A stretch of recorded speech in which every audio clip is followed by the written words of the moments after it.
WIIFTV PM. WIIFTVP. Media's just for you and me. WIIFTVP. Media's just for you and me.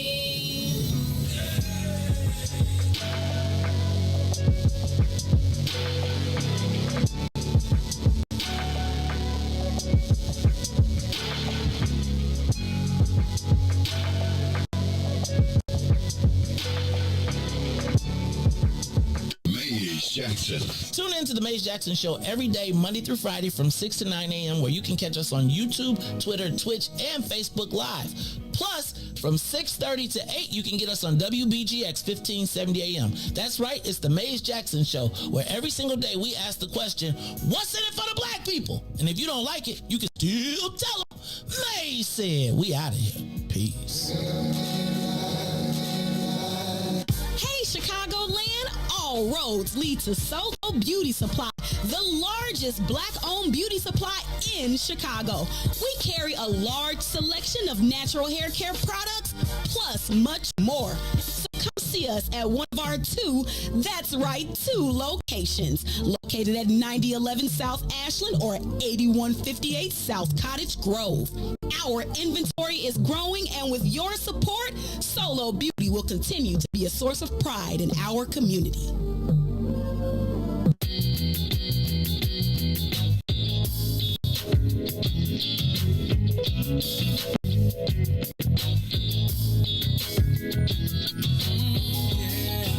Steve Stanton.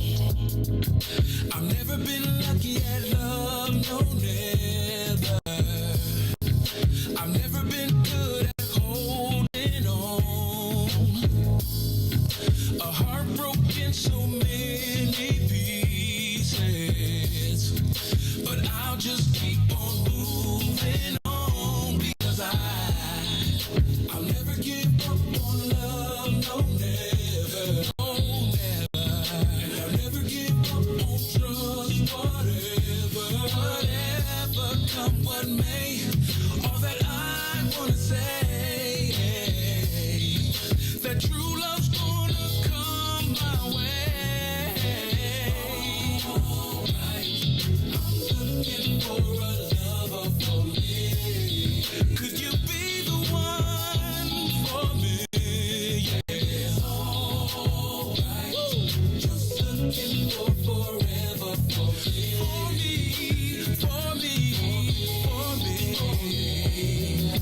I never ever thought that I could love again. Love again. I never ever thought that I could ever win. Ever win. But don't ever give up. No. And don't ever give in. See, I pray that true love finds me in the end. I'll never give up on love. I will never. And I'll never know. I will never. Looking for a lover for me. See, I'm looking for a lover for me. Yeah. And it's alright. Looking for forever. I'm looking for forever. For me. For me.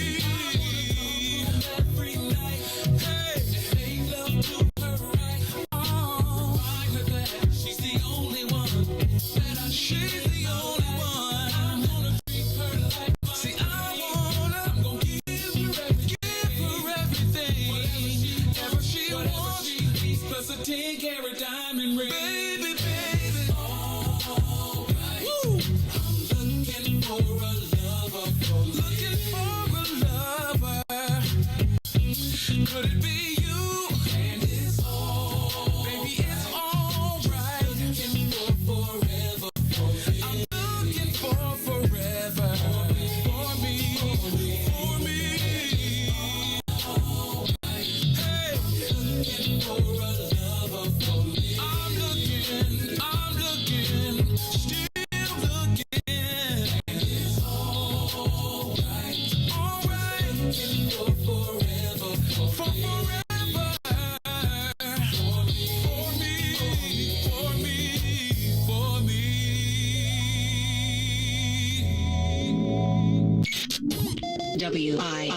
WIFTBPM. Uh-oh, what's in it for the black people? You are listening to the most dangerous show. This is What's in It for the Black People Radio. Maze Jackson. Maze Jackson, the most vociferous advocate for black people in the world. For Ruthie Moore, for Ty Stroger, I am the host of the Maze Jackson Show, asking every single day, what's in it for the black people? And if you don't like it, you can still tell them Maze said, Mayor Lightfoot, man, we ain't accepting that. We ain't accepting that. Let's go. Yeah.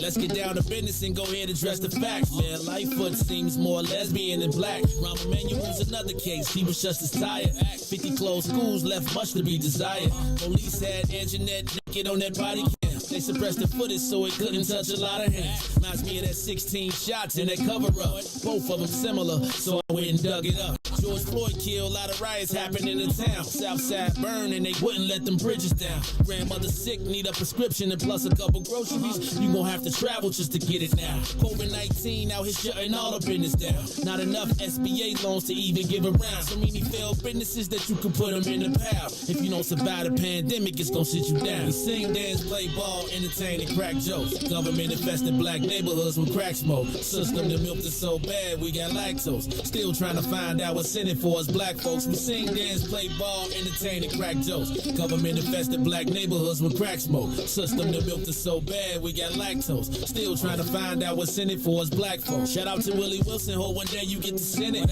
We need some different players in the game to handle business. Too many shady characters like Madigan and Blago. But when you really break it down, it's typical Chicago. City full of gangsters, it's what the land was built on. Same streets with hood legends, DNA gets spilled on. Carjackers out here lurking, trying to get they steal on. Looking for a block to put them Hellcat wheels on.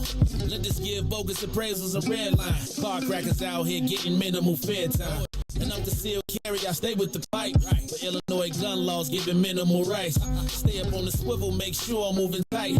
Check all of my mirrors when I pull up to the light. Pick my homie up from out of town, man, he caught a flight. He was hella nervous, told him, shorty, this a way of life. We sing, dance, play ball, entertain, and crack jokes. Government infested black neighborhoods with crack smoke. System that milked us so bad, we got lactose. Still trying to find out what's in it for us black folks. We sing, dance, play ball, entertain, and crack jokes. Government infested black neighborhoods with crack smoke. System that milked us so bad, we got lactose. Still trying to find out what's in it for us black folks. Wake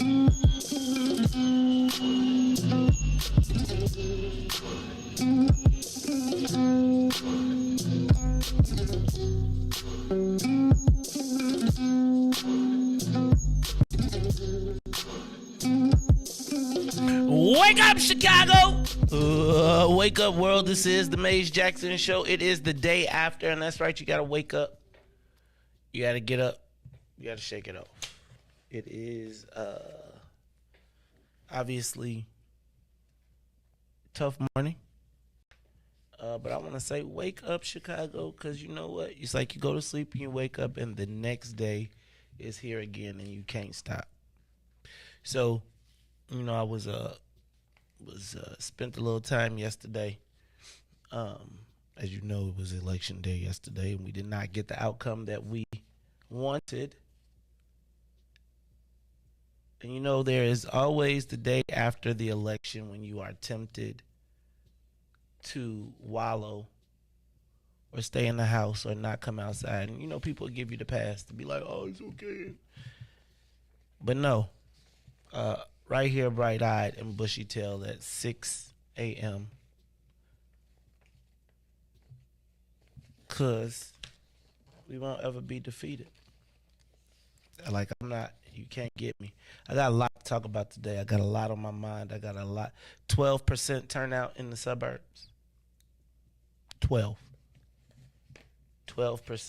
I do have I got a lot. I haven't really had an opportunity to break it all the way down, so we're going to talk about what happened yesterday in broad strokes, and then while I'm gone, I am going to take some time to analyze what happened where. But, I mean, I really know what happened. It was really a turnout situation.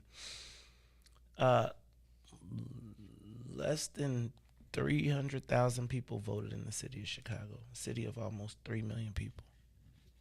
Less than 200,000. 1 in 5 people. 1 in 5.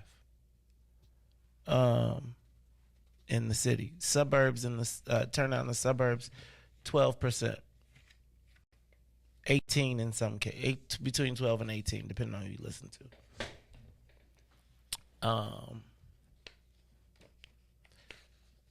As President Steele said last night, this is what democracy looks like. And one of the things that I do think is, and I'm trying to rationalize this now, and we're gonna talk about it. Y'all know me, right? So you know this is gonna be one of them shows where it's gonna be a mix of information, personal analysis, and personal reflection. In this spot, no real sympathy, but I am gonna tell you that were it not for BP1 and Wiftaba 1, I do look around. I think about kind of how many people, me personally, and I think about like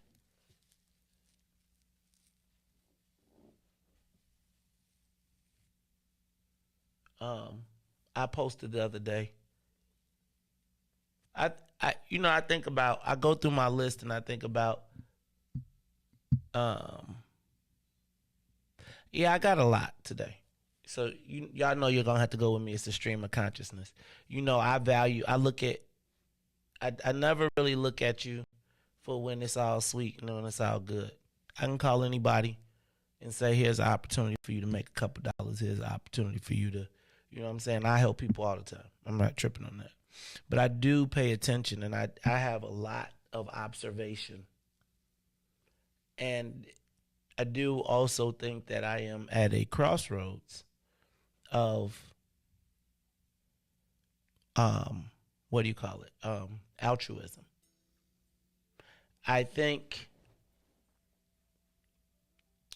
I spend a lot of time trying to make sure that I look out for people. I don't ask for very much. I don't. And I watch. I observe. And I got a lot of observations. Let me say this. First of all, to black people first, to the people that showed up every Saturday, rain, sleet, snow, turned in petitions, like that's that part, right? Because you know I do math, and so after all of this is over, I'm gonna go through, I'm gonna look at every sheet, I'm gonna look at every signature, I'm gonna look at who helped, who didn't help, who did what, who didn't do what, and then I'm gonna kind of reconfigure how I operate.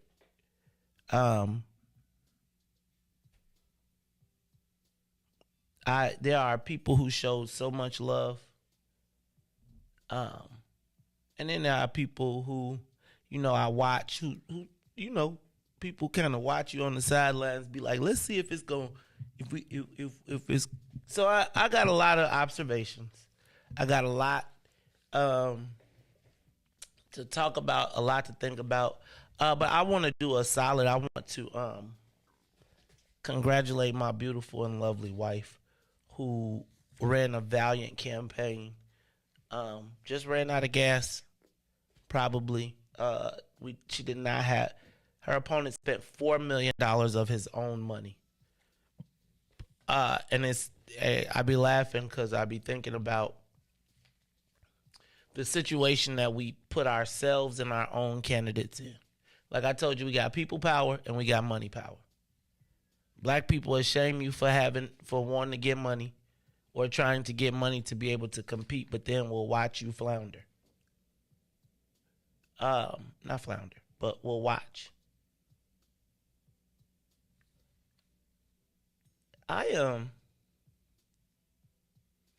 an interesting position that we put. Let me just say this. I don't know that you can really ever, I don't know how much more time I will deal with, let me not say complaining or like not complaining, but I don't know that we really want anything better. I don't know that I feel like, you know how you be like, you'd be the only person mad? Like, what I'm mad for? Like, what I'm fighting for if you straight. I mean, I could, right? Like, you know what I'm saying? Like, and there is I was not y'all know I was not necessarily supporting Anna Valencia, but a young black man sent me this text.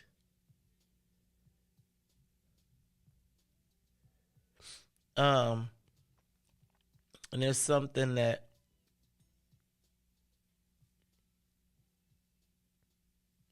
was read to me.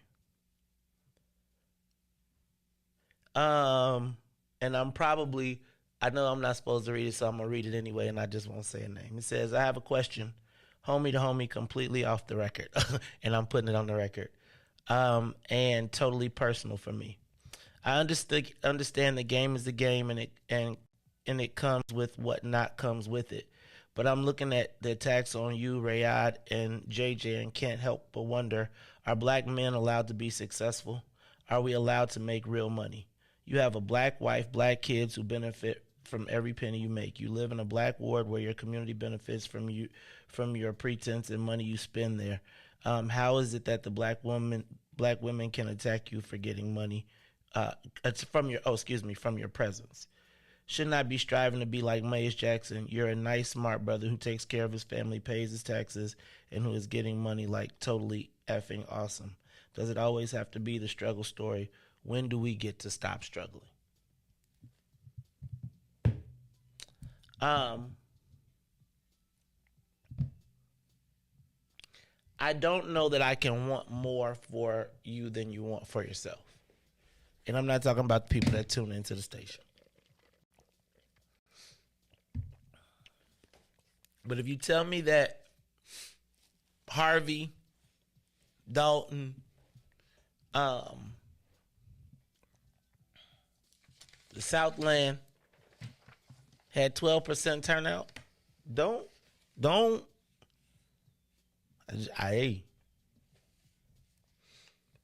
And I also have come to the recognition that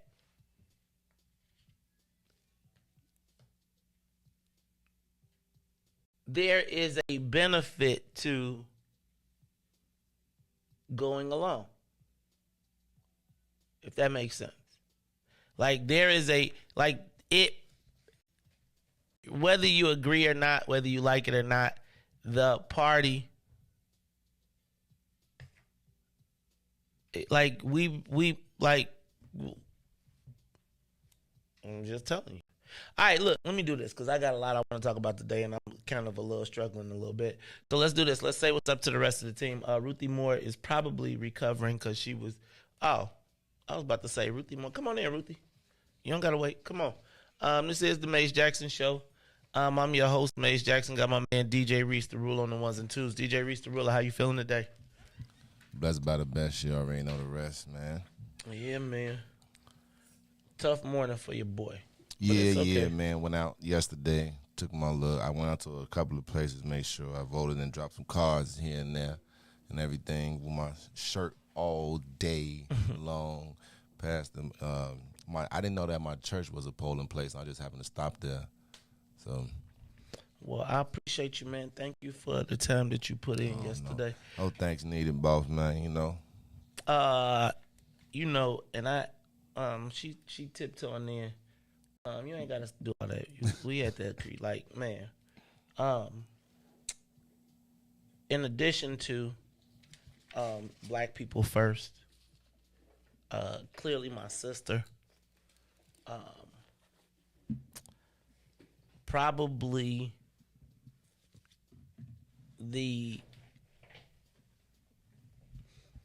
I talk about having people who you saw me do a post a couple weeks ago where I said that my team is generally, they don't have a lot of ego. When I just say I need help, everybody gets in. And when things went a little awry, I put together an Ace Boone Coon team and who stepped up and filled in valiantly and has just continued to be the superstar that I think she always is Miss Ruthie Moore.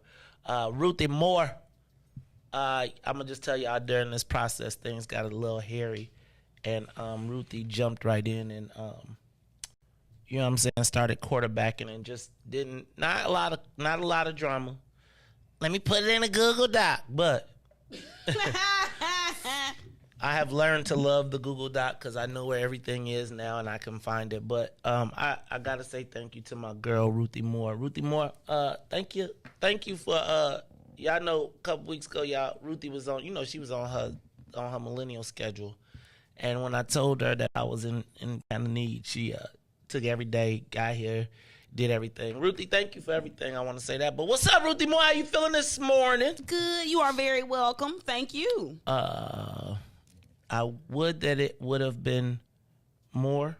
I do have to say 192,000 votes. Like this wasn't, like this was in the margin of error. And the reality is, our people just did not show up. There was nothing motivating them. I think there is a malaise for black people in the Democratic Party in general, and we caught the bulk of it. But my team is my team. Hey, y'all, Ruthie was holding it down yesterday. Quarterbacking, keeping everything straight, keeping the trains running on time. It was funny to watch Ruthie and Tennille in the same room because Tennille was like, I can just do because I was barking at Ruthie the way I would ordinarily be barking at Tennille. But Maze wants you, Ruthie. You know what he want? I don't know. And Tennille, it was funny to watch Tennille sit in the big chair and be social digital. And Ruthie, Tennille is hilarious. Tennille be getting social media content for her personal pages. Yes, she do. making fun of people and stuff. I was like, how my car on your social media? I accidentally said, because I finished this really major task, right? And I was like, so proud of myself. And I said out loud, somebody stick a fork in me. And Swill was like, cause you done. And then they got quiet and they started looking around. All of a sudden, Tennille got her phone out like, say it again, say it again. So I guess the work is truly never done. So don't stick a fork in me. No, you are not done. Baste me. You are on a roaster. Nah, man. Man. Thank you. So I gotta start with this whole thing with thank you. I feel like I have over the last few months been muzzled. I don't know if y'all understand what it's like to be put in a position where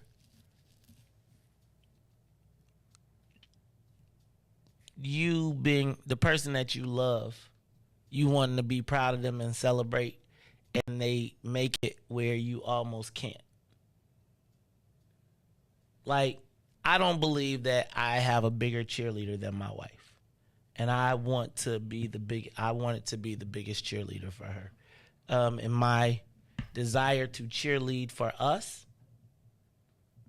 ultimately led to that being the point in which they hinged the campaign on. Do y'all understand? I kind of am like, man, my advocacy for blackness was kind of like the demise of my personal. And it'd be, Ruthie, can I ask, why would somebody, I'm going to stop. I ain't even going to go here. But sometimes I'd be like, you know how people want to, they want to see you crack. Ooh. And so people be sending you the fake, what happened? Huh? Oh, I know what you're talking about. Don't send me no bullshit. I know what you're talking about. Dog. Really? And so, let me say this, though. Because you know that it's a whole world of people that are cheering. And what I feel like is they ain't even cheering for. No, that's... What? It's like, the music, you know how they used to make the slaves play the music when they was marching to keep their minds and they keep them in a jolly mood. That's what it's like.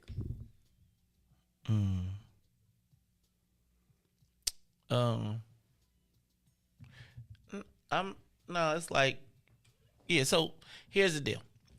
This is the Maze Jackson Show. I'm your host, Maze Jackson. Got my co-host, Ruthie Moore, and my man, DJ Riis, the ruler. Look, we're going to get the soul plane up to 60,000 feet. Then after we get it up to 60,000 feet, we're going to take a quick break. And then we're going to come back. I'm going to get you some headlines and the social media question of the day. Yo, it's the Maze Jackson Show. We'll be back.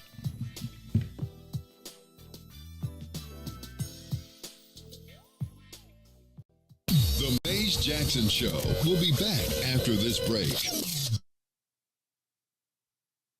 Maze Jackson.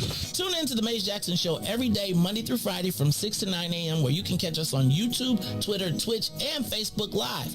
Plus, from 6:30 to 8, you can get us on WBGX 1570 a.m. That's right, it's the Maze Jackson Show, where every single day we ask the question, what's in it for the black people? And if you don't like it, you can still tell them, Maze said. We out of here. Peace.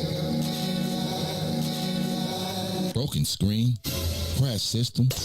Are you in need of spyware or virus removal from your computer?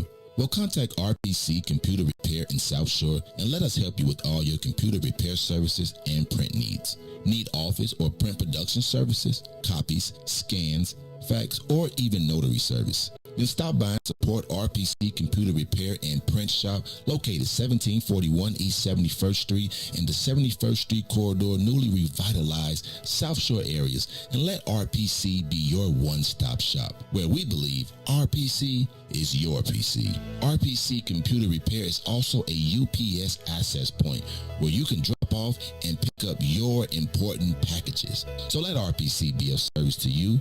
Call RPC Computer Monday through Saturday, 8 a.m. through 6 p.m. at 773-966-4457. That's 773-966-4457.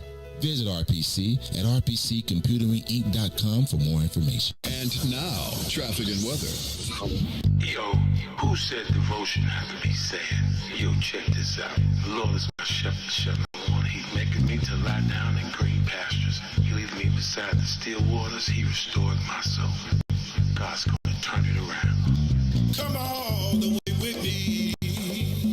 Good morning. What's in it for the Black People Media family? The time is now 6:33 a.m. I'm Riis the Ruler with your Chicagoland area traffic and weather report. As we head over now to the Kennedy, O'Hare to the Loop is 22 minutes. Outbound is 18. The Edens from Deerfield to the Exchange and back is 29 minutes in both directions. While the Eisenhower, Thorndale to the Loop, 45 minutes, 28 minutes to Thorndale. On the Stevenson from I-355 to the Dan Ryan will be 41 minutes. Outbound 31. The Bishop Ford, I-80 to the Dan Ryan will be 56 minutes, 38 minutes to I-80. The Dan Ryan has an accident inbound, so 30 minutes to the loop, but just 12 minutes to 95th. On DuSable Drive South, 55th to Jackson and back will be 7 minutes and 8 minutes north. That's Randolph to Bryn Mawr and Bryn Mawr to Randolph. Today's weather, it is currently 70 and partly cloudy. Today will be a high of 82 with a low of 68. I'm Riis the Ruler. Happy Wednesday here on The Maze Jackson Show. Glory got 70, got the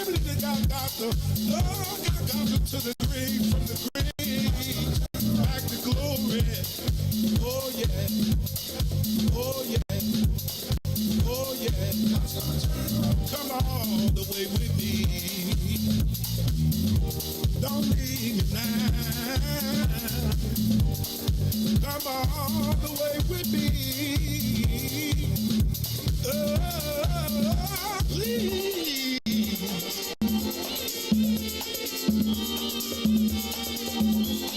God's gonna turn it around.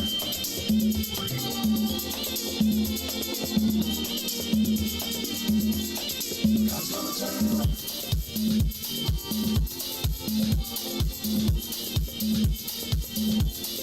God's gonna turn it around.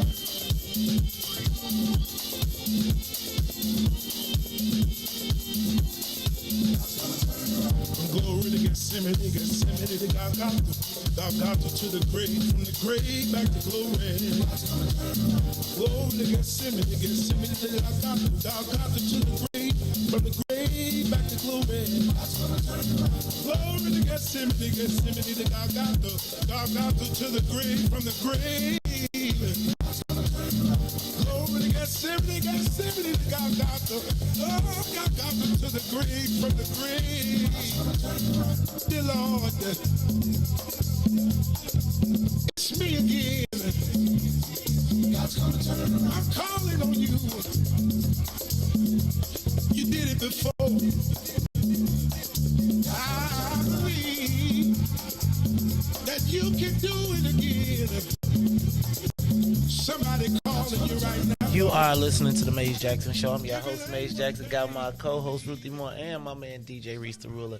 Let me do this. Let me say what's up. Thank you to all the Saints that join us from WBGX 1570 AM. That's right. If you are one of the Saints from 1570 WBGX 1570 AM, I'm glad you could join us every day, 6:30 to 8. That's right, 6:30 to 8. The Saints get here. If you are one of the sinners and you watch us, the Saints, every day, 6:30 to 8.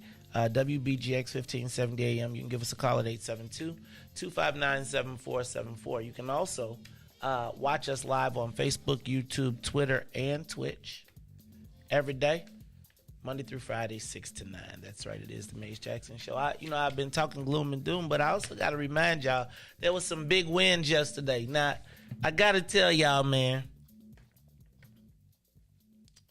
I'm so proud of this brother and his family. He overcame the odds. I remember them sitting with me a few weeks ago. There's a couple things I want to say. First of all, shout out to the new state senator, Willie Preston. Man, Give that man a big round of applause. Man, I'm so happy. Man, I remember. Do y'all remember this, brother? Just when we first started this thing, remember when we first started, we was on the other station and Willie Preston was running against Mary Flowers. And Jackie Collins this time decided to step out of the race to run for Congress. And when she ran for Congress, Ruthie, it opened up a space. And Willie Preston outworked everybody, beat the Senate president. First of all, and then shout out to Lamont because he did not go negative as they asked him to or they planned for him to do. I was reading in Capitol Facts and they were saying how he didn't use all the opposition research that he had. But I do feel like that was and you know, it was funny because he and Willie had an agreement in the beginning that they weren't going to smash each other, right? Be disrespectful. And then Lamont got a whole new campaign team from when the people come in and say, you're not in control no more, we taking this. And he didn't do it. And let me just say, congratulations to Willie Preston. That's probably the race that since we were not victorious, that is the race that I'm the proudest of because we have seen the hard work pay off for him. So y'all make sure y'all go to Willie Preston. If you out there and you got time for the little people, give us a call and just say something to the people. Shout out to Alderman Derek Curtis who pushed him and got through, and all of the aldermen and all the elected officials that stuck by him even though they were trying to besmirch him. Shout out to Monica Gordon. I know y'all didn't. Let me tell you, Monica was probably one of Kerry's biggest supporters, but she also won Bloom Township Committeeman and 5th District Cook County Commissioner. Shout out to Monica Gordon. And I got to let y'all know because she represents Calumet. One of the reasons she was kind of jammed up was because she represents Calumet City. Not Calumet City. What's that? Chicago Heights. Which is, anyway, the point of the matter is, and we could talk about that on a different day, but shout out to Monica Gordon, who mollywopped the competition. And, I got to tell you, man,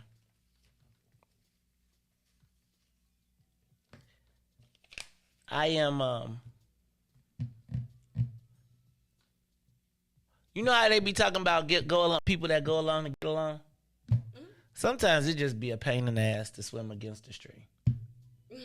To swim up the stream, right? Like to swim upstream, so anyway, you know how they say membership has its privileges? I don't know what we got that has the privilege. Like, I don't know what we collectively have as a group that being a member of is a privilege. Like, I know we can pontificate about the privileges, the struggle, and blah, blah, blah, blah, blah. But, like, do I got to die struggling? Right? Like, So anyway, shout out to all of the people who were victorious yesterday. Congratulations. I do want to correct something because I do see they keep saying in the paper and in the news that the president did not concede. She reached out to him. She called him. He didn't answer her call. So let's make sure that we're clear that she did call, she did concede, and she did release a statement. Congratulating. Y'all know Carrie is classy and has carried herself with class the whole time. There's a couple things. Money and media are the two things that, in my estimation, we don't have. And it shows. Like, the fact, anyway, we'll talk about that at a different point. I feel like WTTW is probably the fairest. I do feel like a lot of the other, like from Craig Wall to, like when I watched WGN yesterday, they was bogus as hell. Like on all of their coverage talking about, like, Anyway, I also.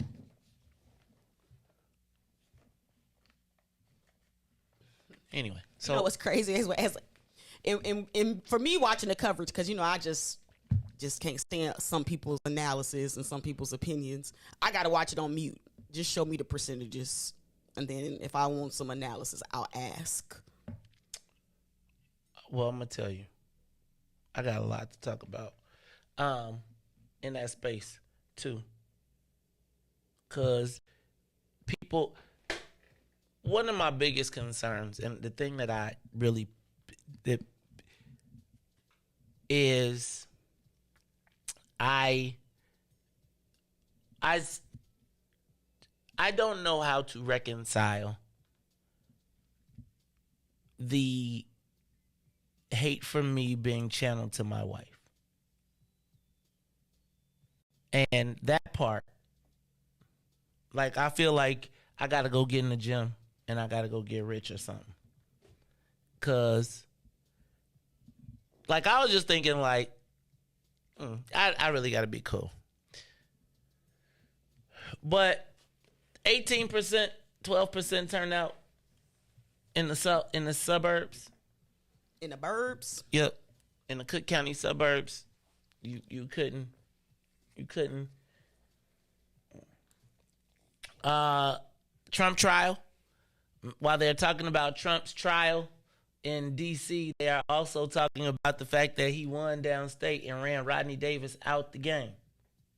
So the Trump effect, he won, and Darren Bailey got the endorsement, and it's Trump versus JB in the primary. I mean, in the general election. I think, man, did you? And then you see your boy Richard Irvin fell to third. Woo. Yeah. He $150 million. He went to third. $50 million. I want to know how much did each vote cost him. Put $50 million into $105,000, and tell me how much each vote cost him. That's how you calculating it. Mm-hmm. Yeah, he got mollywopped. $50 million is a lot. As I'm sitting here typing it on his calculator. Right, that's a lot of zeros. Now divided by 115,000. How many people? He spent how much? $43 a vote? 438. 434. 35. $435 a vote. Look at that. That's Riis. He could have just stood at the polling place and said, "I give you a check." He should have took a page out of Willie Wilson book. Speaking of Willie Wilson, the mayor's race is now going to be in full effect, although we're going to be going directly into campaign season. Usually the campaign this election was in March. Mm-hmm. And then they would take off from March to June and then June. But now they're right into campaign season. Oh, by the way, did you see Alexi Janulius won? Air Jordan Janulius. That's what I'm going to start calling him. Secretary of State. Can you imagine Secretary of State showing up with gym shoes now? Yes. It's his thing. Man, no. I mean, Tennille was pumping it up yesterday, too. I'm through. Low key, he probably trying to get an endorsement deal. Oh, man. That's what's really happening. He ain't fooling nobody. Okay. He know how to do it. Did you see the pools? The polls are not open. The pools are still not open. Not the polls. The polls, though, they weren't open on time yesterday either. Ain't nobody who trying to risk their life to be a lifeguard. Everybody trying to get monkeypox. Can monkeypox, do chlorine kill monkeypox? I'm sure it kill monkey, but what they really don't want is what been happening in these lifeguard stories. And it's a big responsibility. I'm gonna tell you. Low key, they probably should just up the pay. Just up the pay for Nah, lifeguards. cause let me tell you, if you out there, I'm gonna be like, can you catch?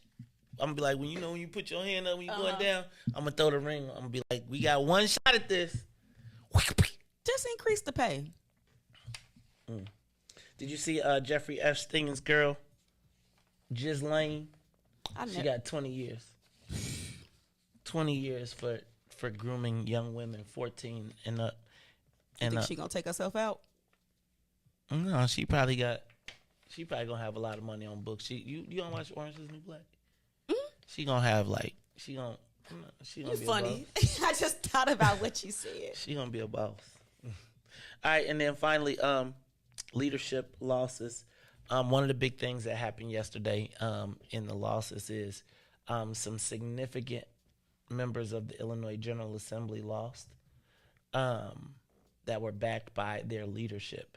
And I think Willie Preston actually won, and he beat Don Harmon, even after Harmon invested a lot. So that's one. Two, Mike Zalewski, point person on gaming, chairman of finance. Looks like he lost to Abdel Nasser Rashid, who was also Fritz financed. There's a lot to talk about. Yesterday, so you got to think about then, man. Jesse White. This is the fair. This is probably the last time over the last couple months that we'll be seeing him, as Alexi now ascends into that spot, right? And because of the failure of what's his name, the failure of Richard Irvin, all of the other candidates that were back, that slate that was going to come and do damage, is now demolished. So now, remember at first it was going to be the Richard Irvin slate, and they had a whole slate of candidates that they were going to run with Griffin's money. Well, once Griffin pulled out, all of their money stopped, and all of them lost yesterday. You know what? That's one of the things that's dominated the news, showing the pictures of all them people and talking about how none of them won. Man. I had never seen that visual up until yesterday. Yeah, they had a whole slate. Like, here's the thing. If that slate makes it to the primary, to the general, they got a real problem. But now, I think the Republicans' best chance to take a seat is probably expect them to spend a lot of time, energy, and effort focusing on Alexi. Right? It's going to be hard. Darren Bailey trying to beat Trump would have to be here stumping every week. And I guess my question will be, will there be a motivated Democratic turnout still? Now the thing is, looking at the numbers, JB, while he is in a catbird seat, will need to turn out the black community, but I don't think that that's going to be a problem. I am no longer in the. I let y'all drag me into the black hope category, right? In the hopes of blackness, but the math is the math, and I'd be like, let me just move the math a little bit and put a little blackness in it. I probably am gonna start going back to dispassionate analysis and no longer putting the finger on the, like putting a black factor to it. I don't know that there really is that much political. There is not that much political advantage to being black and a Democrat, because the D can cancel it out. Like, the D is enough to overcome. And I'm going to also tell you that the progressives won. Like all of the big spots were for people who are more like Ruthie and more like the did you see how close Keena Collins came to Danny Davis? But think about this. Think about the gravity of Danny Davis being in the fight of his life. Keena Collins got over 46% of the vote. That is unheard of. I got a man that was like, she ain't gonna get 25. But that just tells me that I am investing my time and energy wrong. See, think about our young people. So instead of Keena Collins being brought up through black people and a black political process, she had to go outside of the state to the squad who said, we're going to back you because you don't have a path at your hometown. And that, to me, is where Jamal Green and all of those guys are starting to say, man, like, why, like, my money isn't going to, and this ain't a diss to him, but my money don't come. There's not a lot of opportunity for me in Illinois. So I'm going to go team up with allies outside who can get money and bring it back. And yes, I'll be a socialist to do it. And we're going to talk about this a little bit because I really do think that my political thinking and the political thinking of the people that I know is based on old Chicago, not new Chicago. And yeah, I the ties that bind us to the past are part of our demise. Because I'm looking, you're looking for a political state that no longer exists. Right? Like there is, like, the new machine is this progressiveness. And within it, they have weaponized they have taken all of our arguments of blackness and incorporated them into their argument. And so we become indistinguishable in it. And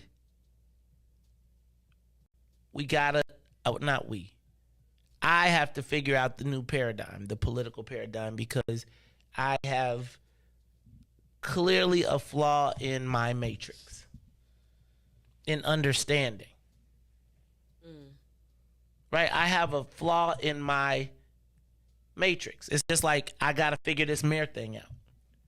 Right? Like, I am mad. Like, you know how you said you got to take the hope, like you got to take that hope out. Mm-hmm. I think you do. You got to take your own advice, because I feel like you be having hope that the machine gonna churn the way that it has been churning, but it don't work like that for us. Like, we get left out when we don't have succession plans, and it enables people to just easily come in and just whoop. Really, that's what it's a lack of succession planning. I just can't even.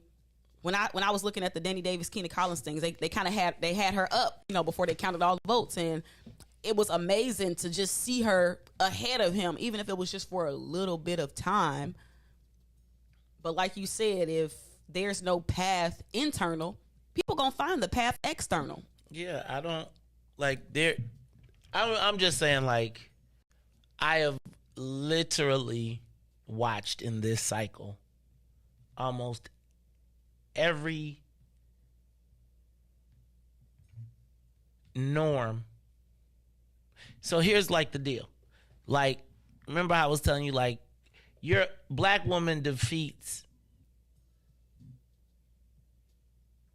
in a Democratic primary if you're the special, if you throw all your stuff to the wind, if that makes sense. Like, you can't really, I'm not saying what you can't be, but I do believe that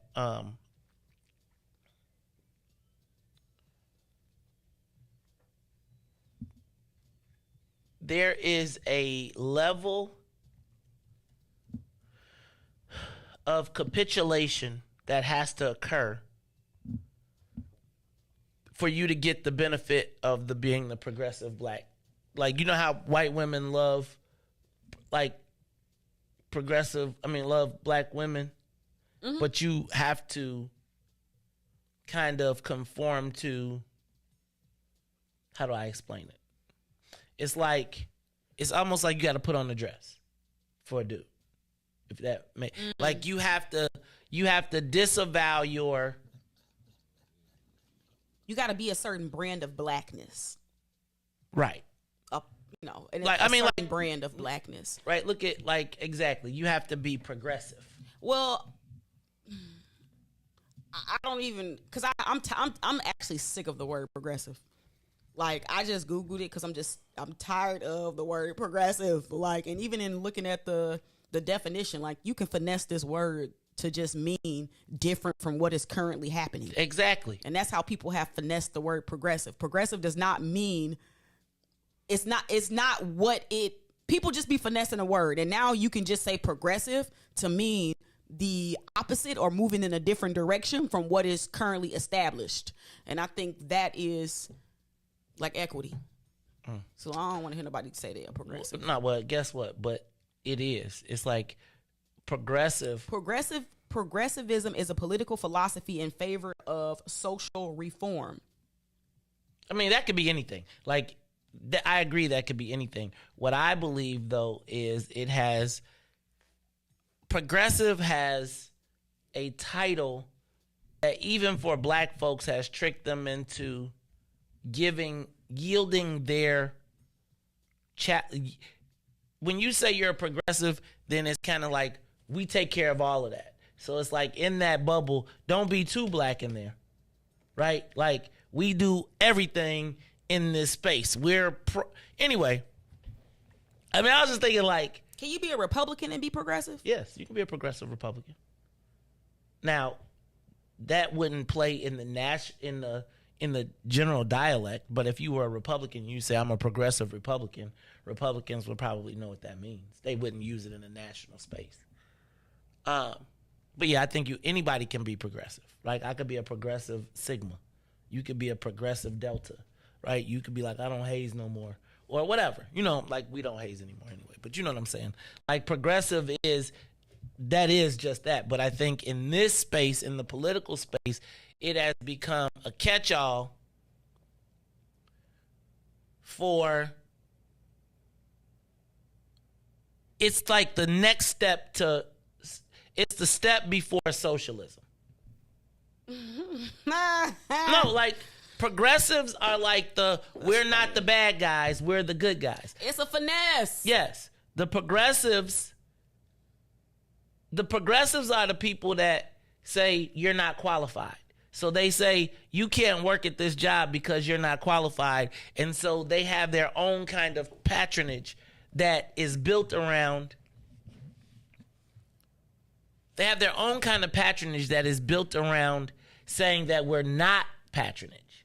We're not. And so like all the people who could get a job because they work politically, they say, no, we want only qualified people. And then they tell you that we got to go to Philadelphia because we can only find one black person that's capable of doing the job. But it's okay. Okay, let me get to work, man, because I'm over here pontificating and philosophizing, and I know y'all want to hear about the elections. But I do want to, Riis, you got the button? Hit the button real quick.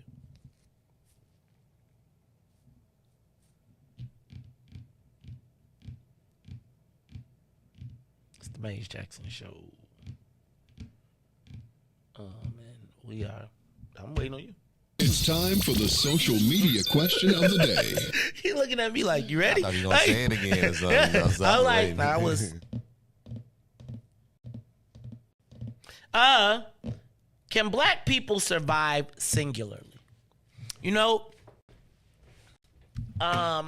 this goes to the conversation that we were having. Give us a call, 872-259-7474. Can black people survive singularly? Now, what I mean by that is looking at the results of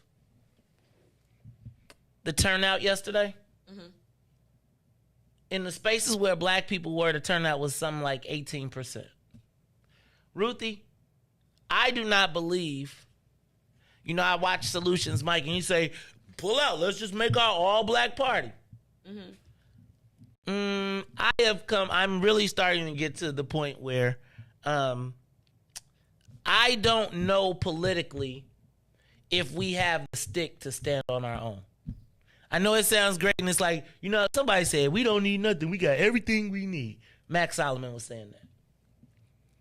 I'm going to be honest with you. I don't believe we have everything we need politically. I don't. And I am now at the point where I am going to ask you, can black people survive singularly in politics? I don't believe so. I think that our political infrastructure is so damaged that you have to ally with someone. You have to align with someone else. And I would ask you to show me a time when a black person since Harold Washington was able to be successful with black people. Yeah, because after him, they made sure that it wouldn't happen again. That's fine. I'm 30 years away from that. And so guess what? Now I am asking you, So the answer is yes, it can happen. How? The way Harold Washington did it, but they have put things in place to make sure that will not happen again. So it's that's why I say you have to dismantle the system in the way that I like to say it, which is burn it down. Like you cannot operate within a system and expect to be able to be successful. So I actually think that Solutions Mike's solution is genius. It's exactly what we need. I mean, I agree with you what we need and what we will do. But I think the challenge, quote unquote, It's just how deeply rooted we are into the Democratic Party. No, the challenge is at this point to me, like I think, here's me. I think as I sit down, and I'm going to say this again, and I'm going to really take some time over the next week to break it apart. But we're living a false narrative. We are. When Harold Washington was elected, there were 1.6 million black people in Chicago. This was a majority black city. You are now at 900,000. So you can't get the plurality that you need. When you look at the elections, I'm not saying that the census, like everybody left, but the dynamics of the economy are different. I mean, of the voter base are different, right? The 46th ward now has, if you think about density, right? In the south side, they're building houses on land on blocks. So they had to move, just to get population, they had to move the 34th ward, which was always one of the biggest black turnout wards, to downtown to get the population. So I told y'all I've been being black philosophical. And I think part of where I have missed the boat is, again, this hyper, one day, over the course of this morning show, the 400 years of mental chains are going to be broken. And we're going to wake up one day. Now, can we win an award? Yeah, we can. But do we have all of the legs on the stool? No, we don't. We do not have the political infrastructure. You talk to anybody black who had a campaign and ask them. Why though? It's because of lack of money. And you said when people don't have money, then you need the people. So you can't say the people don't make a difference, because in the absence of money, we have seen people power be able to pull through. Show it to me. Show it to me. Here's me. I could give you the best candidate in the whole entire world. And I love you on the black people power, but it ain't here. I didn't say black people. I said people power. Give me a people power campaign there are a lot of campaigns that look like they're people powered, but they are economically financed. And I am saying, yes, but I think so I think there's a difference between volunteering and working a campaign versus getting paid to work on a campaign. And I would tell you that volunteering to work on a campaign and getting paid to work on a campaign is really what destroys the whole process. Right? Listen, I agree with you. We have been reduced to mercenaries, so there is nothing that you believe in strong enough that, you know how Ty be like, you willing to die? That's not true. I've seen people willing to do it. I'm saying BP1, yes. But at a critical mass, and I love what we got. But I am going to be like, if we're going to be politically successful and be able to do, I don't know that the engagement of the rest of our community. I'll tell you, it's the Fighting 300 on the morning show. Let's say it's the Fighting. Let's just say it's the Fighting 190,000. What Kerry got? There's 88% of us that are unengaged. And again, it's like it's 400 years. It's 30 years. It's 40 years. And I don't know if I got another 40 years to be unwrapping. And I'm just asking, tell me an example of a black candidate that has been successful with black people.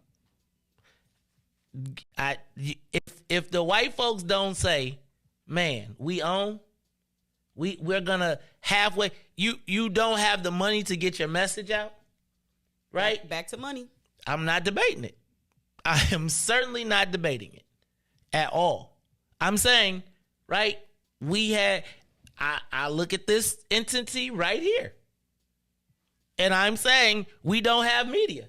Like everybody came through this mug, but nobody thought we need to do something to growing up. We don't have an outlet to really tell the story that I do not. I am telling you that I do not see a path where we're not, because everybody black on the campaign with the exception of like the people that we got in the space.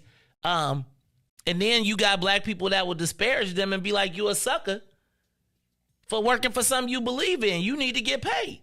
And it's like, cuz you win. Our system is broken. And our infrastructure is truly... Tell me a campaign manager that's going to work 50 hours a week, even if you do pay him.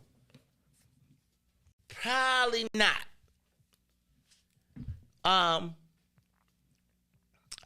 curious to know, though, do you think we can be politically successful singularly?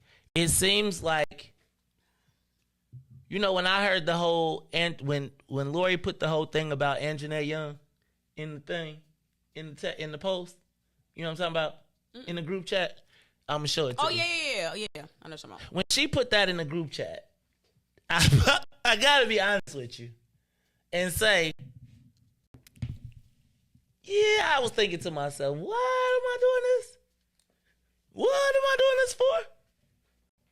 Who am I doing this for?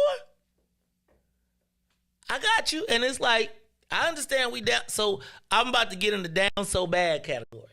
Because we is. I'm not tripping. I'm not tripping. I wholeheartedly agree. But I do want to ask you, like, what I have come to recognize is I am madder than everybody else, than most people. Because I think people are upset, man. People are mad. Some people don't get mad. Some people get energized. Some people get hopeless. People experience things differently. So I wouldn't say you. I'm pretty sure some other people that's mad. Okay. Well, I tell you what.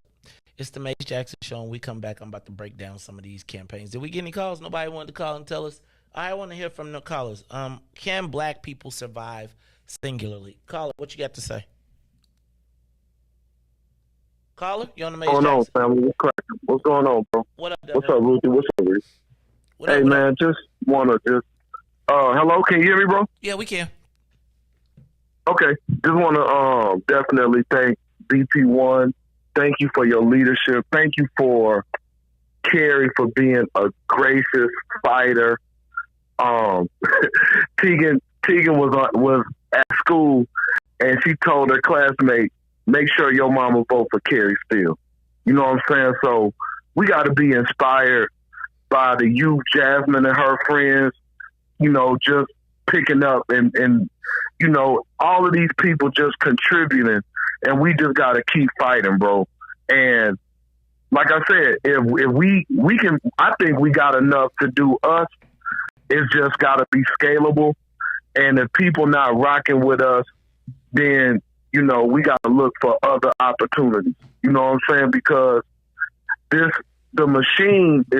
Democratic machine is oiled by the tears and the blood of black people, period. We're the grease that make it go. I saw them people. I saw the mercenaries. Like I saw it played out just the way you said it would. So we got to remain encouraged. We got to take it today, get the analysis in, and then we got to turn right back around and start fighting again, bro. We got to start training all over again. So I got to go ahead and go do some push-ups because I got to turn right back around. Because one thing we got to do is we got to hold people accountable for what they do and when they trespass against us. You're not going to punch on us and expect us that we're not going to punch back. So we taking somebody's spot. Somebody got to get this work. So we brush it off today, but we coming back and fighting. Shout out to the squad. Black men, you have to get involved. I know it's messed up out here, but we can't leave these women out here to do all the stuff. Y'all have to start coming out and y'all have to get involved. Figure it out, whatever it is that's going to take you to get motivated, you do it. Don't sit back and talk about what somebody should have done. If you wasn't out there and you didn't take nobody to the poll, that's why they didn't vote, because you didn't tell them what to do. You tell them. Don't worry about what somebody else going to do. You set the example. Black men are the least people that know everybody counts us out. So we got to count us in. Count us in. That's really what we need to be on for these automatic elections. Black men leading in their communities, in their wards, in their precincts. We have to be the leaders. And the women, I guarantee you, they're going to get activated. The children will get activated. But black men have to get involved. I know you hurt, but we got to get over that. Talk about it and let's get it out the way. BP1, the infrastructure is still building. The mentality is still viable. Let's do this. And I'm out, man. I love y'all, bro. Love you, bro. Love you, Carrie. Shout out to everybody, man. Everybody put in work, and we not no losers, man. We winning. A people united would never be defeated. Is that what they say? It'll make sense today. Hey, man, I appreciate you, Devin. I appreciate you. All right, bro. That's BP1, man. I'm going to take this next call. Caller, you on the Mace Jackson Show. What's up? Caller? Good morning. Byron here. Byron, what's up, Vice President of the Phone Club? How you feeling, man? You know I had to go and punch for Kerry yesterday. I told you about Bailey is my man. But I had to go and punch for Kerry, and anything against that damn Preckwinkle will be Boykin and the lady. But, it just, I don't know what to say. But here's the deal for November, though. We must teach people a lesson. We must now go and figure out what JB said he's going to give us and make a deal with the Republicans to get him. I despise that guy because he has given us nothing. We need to take him out. And if that go and make a deal with the Republicans to get 5%, 10%, wherever we can get, if we can get something from Republicans for the November elections, we need to go and take it and take JB out. That will send a clear message to all the rest of them. We need to take somebody out. The big boy would be nice to be taken out. What do you think about that? I think, Byron. Okay, maybe you should comment on that. No, but Byron, I'm commenting. Okay, I don't want to get you in no trouble, man. I don't want to get you in no trouble. Hey, Byron, this is what I'm gonna say. I love the concept, but I gotta be honest with you. I think we find ourselves running up a hill selling that story. Now, I think it is a brilliant strategy, but I do not believe that your people can grasp the concept. And even if you try to explain it to them in mass, we are so programmed that they would call you a sellout. We do not believe that we actually should negotiate our vote. And I gotta be honest with you, I do think, let me say this. I think all of the stuff like that Riis and everybody's saying, with the whole Richard Irvin and all that stuff, but I gotta tell y'all, man, them schemes sound great on the radio, and then you look up, and Byron, I would think that somebody in this space would have listen to me though. I would have thought that somewhere in this universe, somebody would have brought up cannabis. Somebody would have brought up gaming, right? I'm saying that, part of the reason that, and you saw Beverly Miles get 65,000 votes. But can I tell you that if you would have said that to black folks and delivered it in writing, they would have the white folks would have been able to call you a sellout right then. And black folks would have bid it. Byron, I love the whole concept of negotiating our vote, but the reality is, the reality is we are built for compliance. You aren't, Ruthie's not, Riis isn't, and maybe the people here aren't. But until you have the ability to mass communicate to your people, consistently and explain it to them, Byron, we will be standing up there. You'll be at the Darren Bailey rally. Darren ain't gonna win. Black folks and JB will be able to call you a sellout because you asked to fight for your own issues. Think about what they did to Ice Cube, right? Just think about what they did to Ice Cube for just saying, "Hey man, here goes something in writing." Both of you, he said, "Everybody look." And we branded him a sellout just because we questioned our self-interest. We do not understand self-interest, and therefore I love it, but you're not finna have me run up the hill telling people, so then for the next 4 years, I gotta be sitting out because I said black folks, you should count. Like teaching people, trying to get black folks to count and read is hazardous to your career. Real talk. Sorry, Byron. Maze. Yes. You are saying some powerful stuff, but you're not really saying it. You're saying that we are like slaves. That's what you're saying. We don't want to come up to reality. We don't want to do no critical thinking. We just want to do what they tell us to do. That's what you just said just now. You made it so clean cut because you're pro at it. All I'm saying though, look at the numbers of the Republicans voting downstate outside of Cook County. Look at their numbers versus the numbers of people who voted in Cook County. Cook County wins the governorship. Look at the total numbers of people. There are a lot of people switching to Republican Party downstate.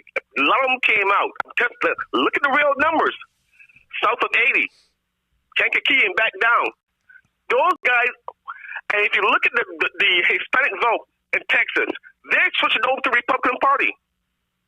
They're switching over.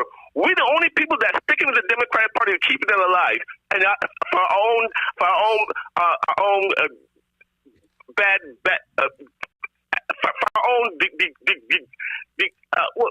destruction, basically. Everybody is moving towards getting something. The Hispanics are moving to get something. They're leaving us behind. But I'm telling you, the law folks, JB's gonna have a fight on his hands. I'm telling you, coming up. And if we can get a portion of black folks to think about just getting rid of him because he just screwed us, we can make a difference. All I'm saying is, hopefully that somebody come along. Maybe Stephanie will come back to the show or come back to the community and put these things out for us.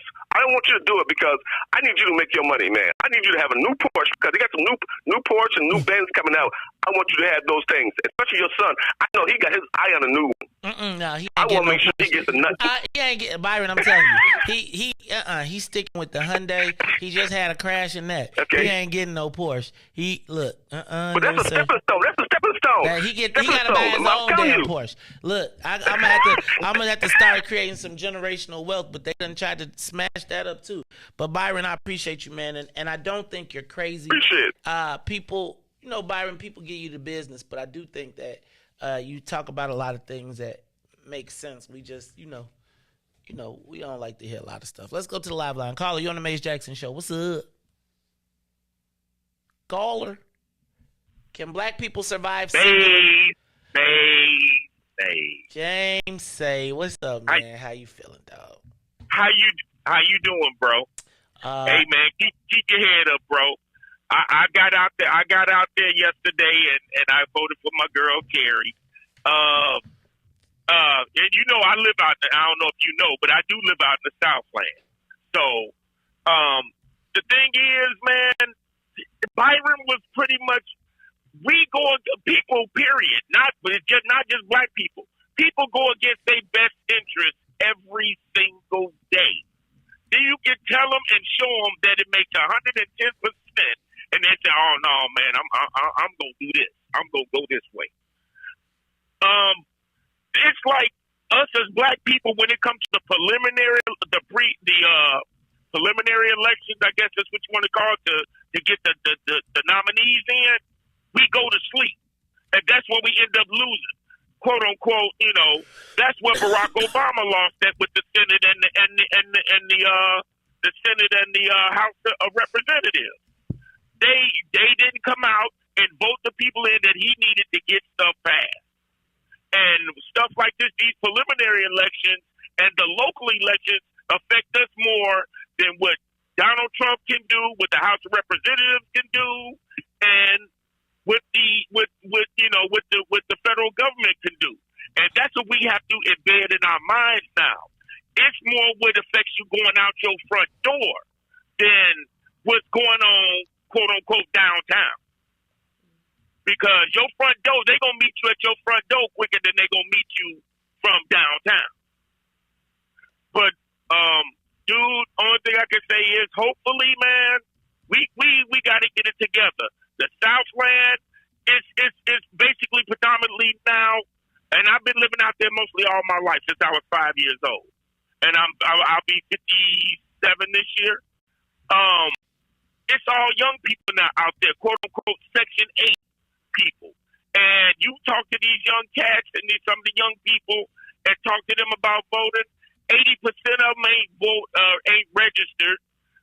The other 20% don't even care.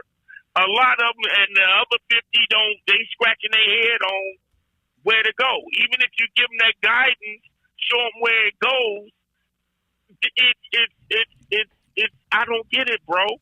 I just don't get it. What we gonna do? What is it gonna take? Just if you don't feel that much about JB and the other guy, take care of your neighborhood. If that mayor ain't doing right in your town, square him away. Get at his door. He gonna affect you.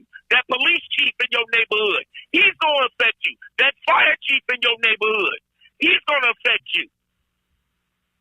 Do something. If you gotta start little, black people, start somewhere. Start somewhere. A lot of people probably didn't know about what Carrie Steele actually do, what she was running for.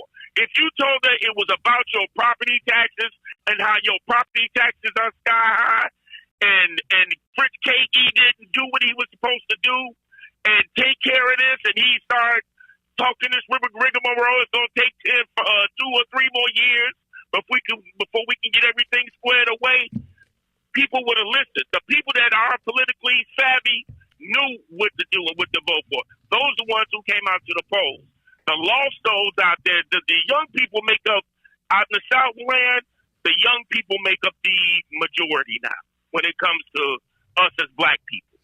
They make up the majority now. Us old heads, we know we've been voting all our lives. My mom, me, my brothers and sisters, we know what to do. My kids, I teach them. You can only teach your kids. Some of these, like I said, you kind of a little bit nervous to reach out to some of these young cats out here. But you gotta make that effort. But if they ain't interested, they ain't gonna be interested. Damn. So, but like I said, man, salute to Carrie. Big salute. Tell her don't stop. Keep her head up. Come on back and let's do it again. It ain't over. It ain't over. It only lasts 4 years. We can do this again. But the preliminaries is for some reason, when it comes to these early elections to nominate the people we want in there, we don't show up and show out. Now, when the governor's election comes this year in November, everybody and their mama going to be standing in line because they think that's the most important thing. Thank you, James. I appreciate you. All elections are local. I just want to point out something. Turnout yesterday by age, 18 to 24-year-olds, 10,760 18 to 24-year-olds voted. 25, 34, 39,854. 35 to 44, 41,940. 45 to 54, 42,510. 55 to 64, 58,631. 65 to 74, 62,447, and 75 plus 43,000. The youth vote was 1/4 of the least. And it's kind of the reason, every time I hear, man, we need to turn out the young people, blah, blah, blah, blah.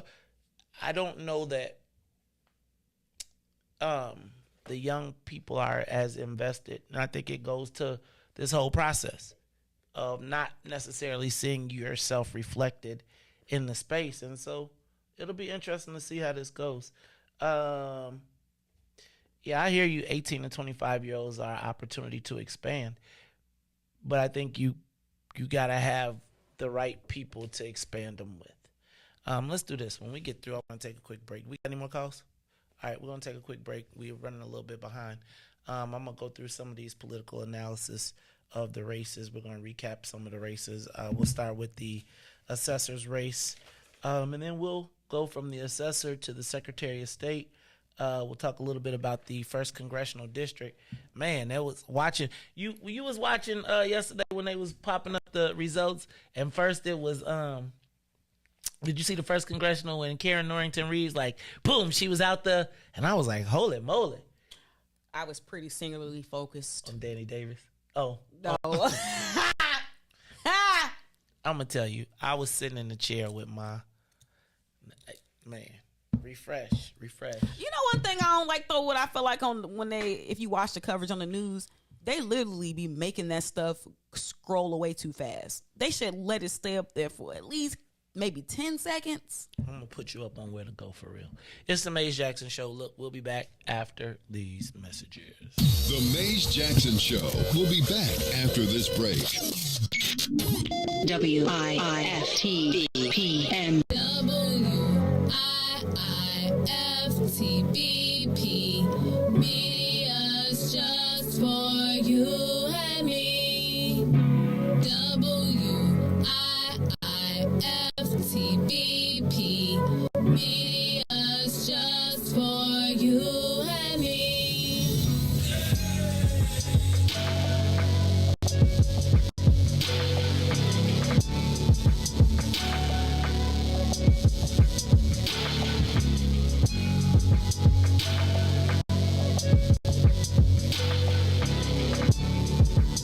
Maze Jackson. What's up, Chicago? This is your man, Maze Jackson, host of the Maze Jackson Show. You hear me every single day ask the question, what's in it for the black people? Well, finally, y'all, we've got an answer, and it's called the Black People First Party. Meet us every Saturday from 10 a.m. to 1 p.m. at TP, located at 5401 South Wentworth, Unit 17E. That's in the mall at the 55th and the Dan Ryan. And you join us every Saturday where we are taking our politics black. We'll teach you everything you need to know about the game, from how to collect a petition, to how to knock on a door, to even how to become the next mayor of the city of Chicago. That's right, y'all. It is the Black People First Party. Meet us every Saturday, 10 a.m. to 1 p.m. at TP, located at 5401 South Wentworth in the mall at 55th and the Dan Ryan. And if you don't like it, you can still tell them, Maze said. This is a black people thing you wouldn't even understand. Maze Jackson.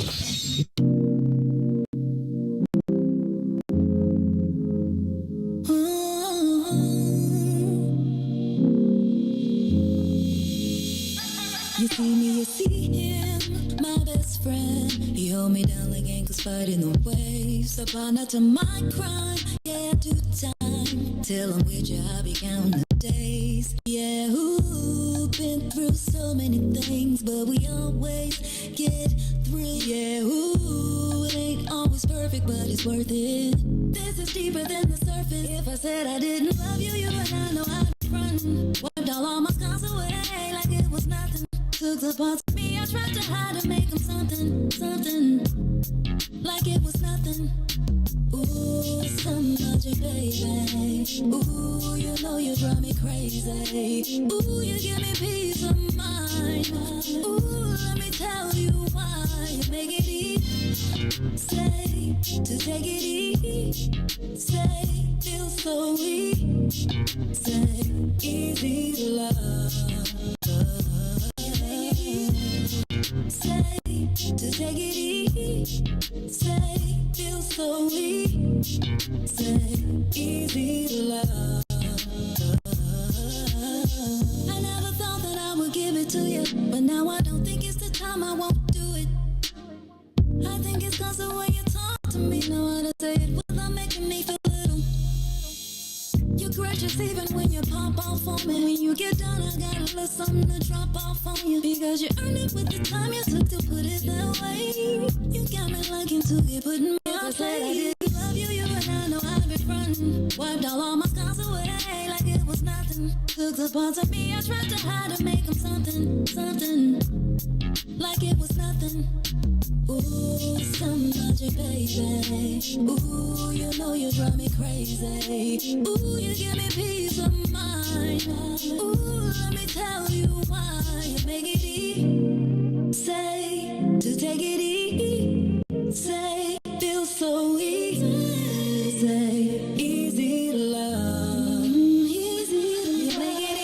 are listening to the Maze Jackson Show. I'm your host, Maze Jackson. Got my girl, Ruthie Moore, and my man, DJ Riis the Rule in the building. We are going to move on. So I'm going to recap real quick. In case you did not see it, the assessor's race, Fritz Kagi won 53% to 46%.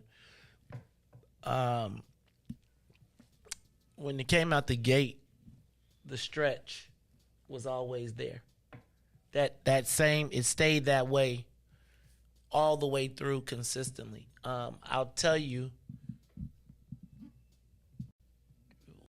we got crushed and not crushed, but the loss really came out of the suburbs in places like the Southland, etc.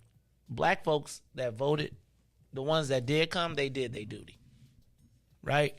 But the margins, like I was trying to explain to you before, Ruthie, like the 8th ward can't keep up with the 46th ward no more, right? Because them are seniors living on flat, where the rest of those places, think about every time they go put a high rise up, they build a new precinct. So you literally can have a vertical precinct in every one of these places. And so, but I got to tell you,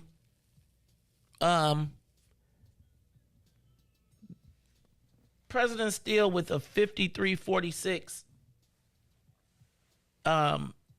showed up and showed out.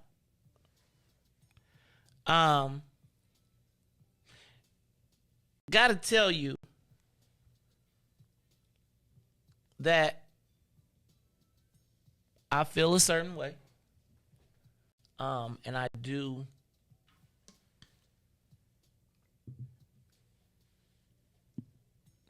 personally feel like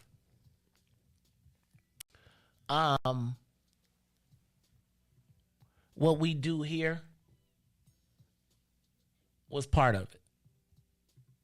It comes with the good and the bad, but I do feel like, I mean, if you think about it, there was never a story in which this show was not included from the moment that it happened.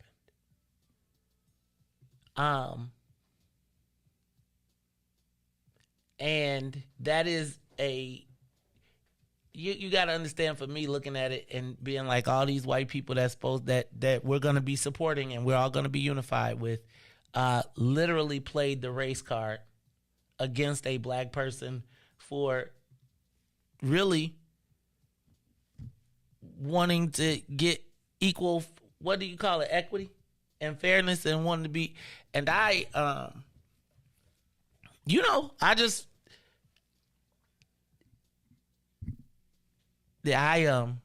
know how to rationalize that. Does that make sense? Like, I don't understand, how do we, and I'm going to tell you that as much as I did not align with Anna Valencia, I do think that, and I don't want to be in I do think it is not hilarious, but the fear of even a gray black man is like, you really just need enough blackness for them to exploit you. You just need enough blackness for them to point it out, to exploit you. And I gotta tell you, I feel a certain way because the things that they attacked on, like, real talk, we got people whose family members got cannabis. Like, do you understand that the people that wrote the letters, in some cases, Ruthie, stole our cannabis? Like, how you double dipping in cannabis? How you married to a lobbyist that changed the name and then be on? So anyway, let me stop. The assessor's race, 53-46. Congratulations to Fritz Kagi. He was victorious. The power of the party literally carried him out. And I want to point out one more thing to everybody. How many, can I just say this? And I want to, because as far as, again, in this space, I've allowed myself to fall into the magic Negro stuff instead of doing what I know. Ruthie, how many Fritz Kagi signs did you see? There were 2 Fritz Kagi signs that we saw on social media. Ask a black person how you know they winning. I see your signs everywhere. 2 signs to 6,000 signs. Guess what, guys? Signs don't vote. So, I will tell you that the president lost to money.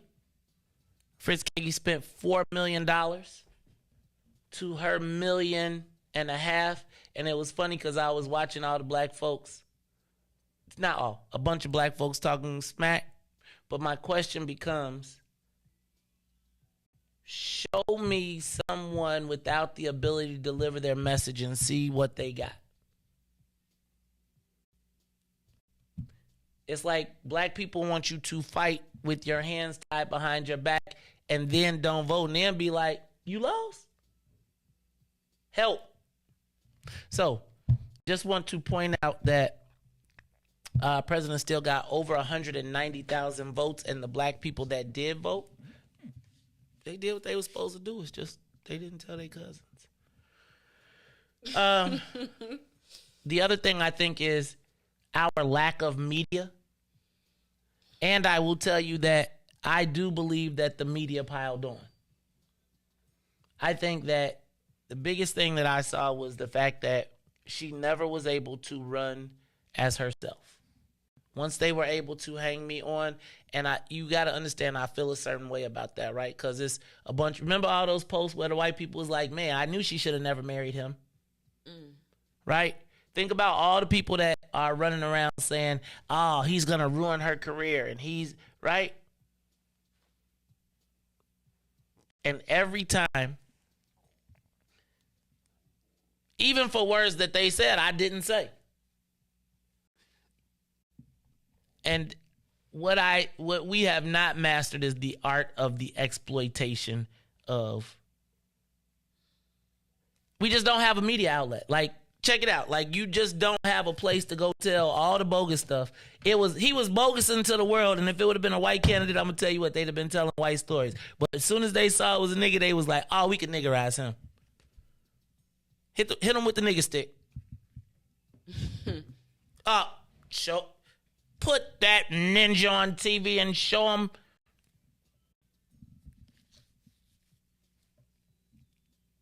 So I'm going to let that one go. Secretary of State race. Alexi Giannoulias successful. He won 52-34 to 9. 52, Alexi Giannoulias. 34, Anna Valencia. David Moore, 9. Alexi Jumpman Giannoulias. I think. Is he like the only white man that won? No. Something like by a landslide? By like a lot? Oh, I don't know. I have to look at that. He won by a landslide, and he won with black people. Right? Like, so check this out. David, y'all know how y'all like the show? Right? And how everybody was like, I'm with David Moore? Mm-hmm. Ruthie, he got 9%. Now, black people will tell you with no money, you should go up and go do your thing, right? And we usually got no money and God. God's good for 9 points. No money? Like, again, you don't win with no money. Yeah, like, let them Ruthie, I loved Beverly Miles. Excellent interview. Had a great time. 65,000 votes across the whole entire state. That ain't even black votes in her ward. Yeah, but think about all the people that said, I ain't even never know a black lady was running for governor. Because guess what? Where does a black person go to tell their story? Where? You ain't got no defender. That's a newsletter. Email blast. You ain't got what you ain't. They ain't talking about this on no GCI. No. What outlet does a black person have to actually tell their story? And once the media decides that, like I'm telling you, every day this dude had a bad story for a month, and then there was a black candidate, and now all of a sudden he Jesus. No, you gotta understand. So now Alexi Janulius,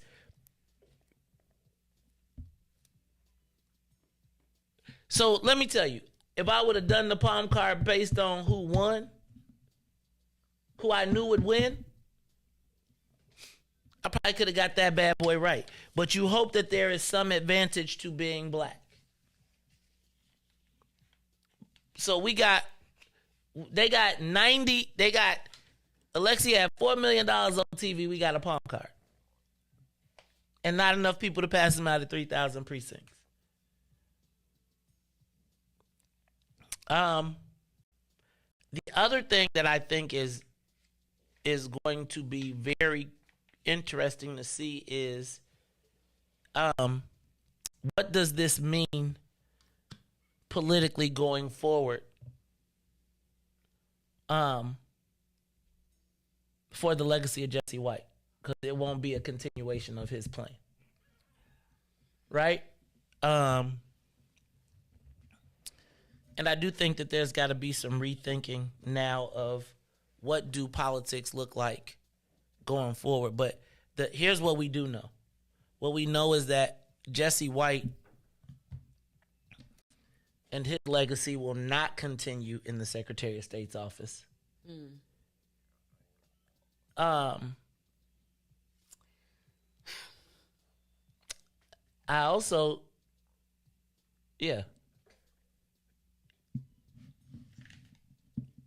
where does that leave? Well, here's the crazier part is that Alexi is probably about to become the most dominant player on the political scene because he'll have the most jobs if he beats Dan Brady. Now, that I don't know but here's my thing. Unless Richard Uline or someone gets involved, he may not have the money to exploit the Alexi challenges. But just think about this. Alexi immediately becomes the front runner to be the next governor. Yes, think about JB trying to run for president. The Secretary of State is the natural stepping stone to governor. He's got the rock star good looks. He's got the Jordans. Allegedly, hold on, because didn't Jesse White kind of mess that idea up? No, he didn't mess it up. He just didn't exercise it. No, there ain't nobody crazy. You got 102 officers across the county. You got patronage army on both sides. Hold on, no. Jesse White just didn't want to go somewhere else. No, it's always been a step. You think Anna wasn't trying to be the governor? Oh no, it's not a step. It is going to return to its place of dominance. Ruthie, there are the most jobs in the state that controls finance, like the SEC, the Securities Exchange, all the lobbyists, everything. I'm great. I really low-key didn't really understand what the Secretary of State's office did until, you started talking about this and David Moore ran, and they do a lot. I mean, I probably after this will know how to spell Alexi Janulius's name because it's about to be on everything. Yep, Janulius. It is. All right, y'all. It's the Mace Jackson Show. Talk to me. Election results. We're going to also talk about the 1st Congressional District. What's up, Carly, on the Mace Jackson Show? Shalom, shalom. Hallelujah, Yahweh. What up, Israel? It's all good, family members. Appreciate your knowledge, your expertise on this, but the haters might well line up now because I'm finna really play my trump card. I can't do Democrat, man. None of them. White Jesse, none of them. Y'all call him Jesse White. Lexus Jr., none of them. How they did David Moore, Kerry, who else? I can go Beverly Miles. So get the haters lined up. Everybody listening. Testing 1, 2, 3. Bob Trump is King Israel on the phone. Shalom, shalom. Hallelujah. All right, that is Israel. It's the Maze Jackson Show. Let's give us a call, 872-259-7474. I think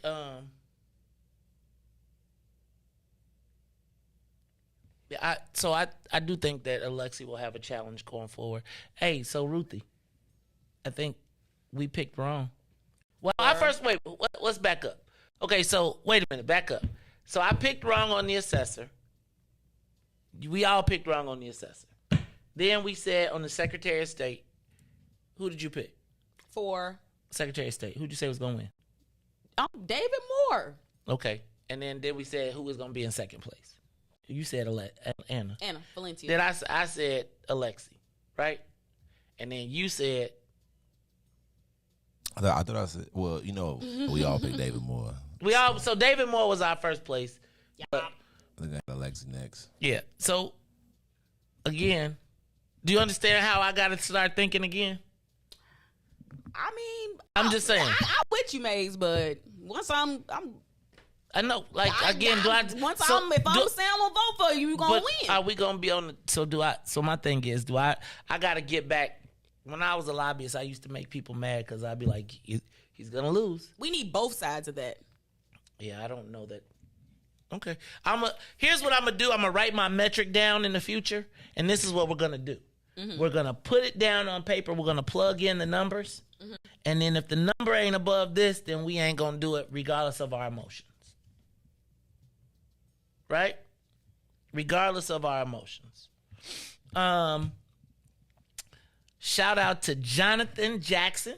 Wait, back up. So Jonathan Jackson won. I picked Jonathan yesterday too, didn't I? Right? You picked Jonathan. Who'd you pick? Pat Dow? Mm-hmm. Okay, so Pat Dow came in second.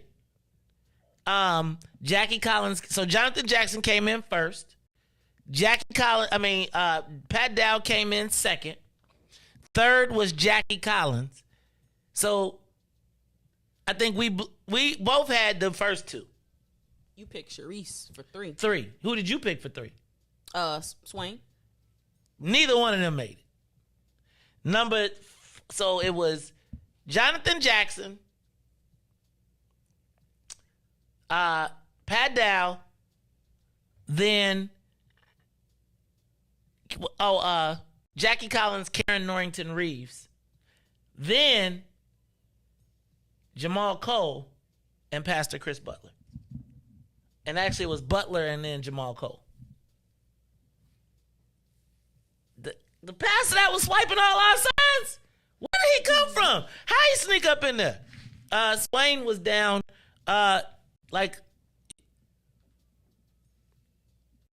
So let me ask a question. And here again, I'm going to tell you, what was the difference? What was the difference in this race? Pat Dow had the established political organization. She had a war chest, but she did not have the money that she needed to get it over the top. What's the matter? No, I'm going to just stay above the fray today. Who in the fray? I'm just saying. I'm just resisting the urge to make petty comments. You know, but yeah, the money. 3, Karen. I think the money, but then what did that money translate into? Like, how did the Jackson campaign use that money? Ads, the TV, money, TV, money, TV. 2 weeks, money, TV. And I think the Jackson. Well, I mean, I do think that was the whole poll, right? Maybe I should run as a Jackson. But the Jackson name carried weight. I think Jesse Jackson, like as much as we be talking smack, Jesse Jackson, there is a whole level of people that just have tremendous respect for Jesse Jackson in our senior community, no matter how we tend to look at it. I'm going to tell you, like my mother-in-law and them got him on the stand. I think familiarity breeds contempt. And shout out to Jesse Jackson for being able to have, check this out, right? We gonna sit here and we'll talk smack. But shout out to Jesse Jackson for having the network to be able to help his son fulfill his dream. Come on, you can go ahead. I feel like, here's me. There are very few, in my estimation, black men who have the ability to grant their children's wishes. We may not always agree with how they get there, and I do believe that we as a people have been leveraged in that fight. But I do have to say that I don't know a lot of black men that can affect change for their own family. Now, we can dislike, and come on. Do we have a lack of succession planning? If you look within the black church, oftentimes they have succession plans. They know who the next pastor gonna be generally if ain't no scandal broke out, et cetera, et cetera. They already grooming the next person. Right. Well, it's usually their kid. Like, if you think about it, like the classic, unless you like the Otis Moss, you know, like unless you in one of them like white transitional churches, you know how like the white people churches swap out. The black churches, you there for life. And then if you there for life, you usually get the whole package, and your kids been living the package, so they become like royalty in the joint, and then they be like, I'm the king, here go the prince. No, you don't agree? In the church? Oh, I agree. Okay. That's why I agree. The black church has a succession model. And remember, this campaign is the black church. Man. So obviously there would be a succession model. Well, stop playing. So let me say this.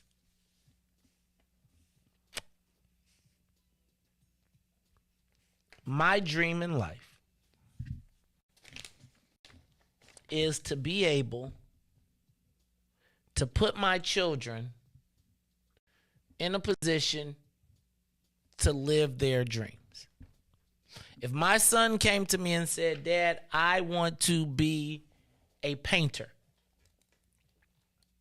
I want to be able to put my son in the best painting school in the whole entire world and let him paint and paint and paint until he becomes famous and discovered, while not having to take an L in his life, right? Without having to live less than or whatever. I think with the Jesse Jackson and Jonathan Jackson thing that we saw, I think Reverend Jackson kind of showed you, as much as we tend to underestimate him, that he still got a stick. Karen Norrington Riis came in with $1 million. I think it's I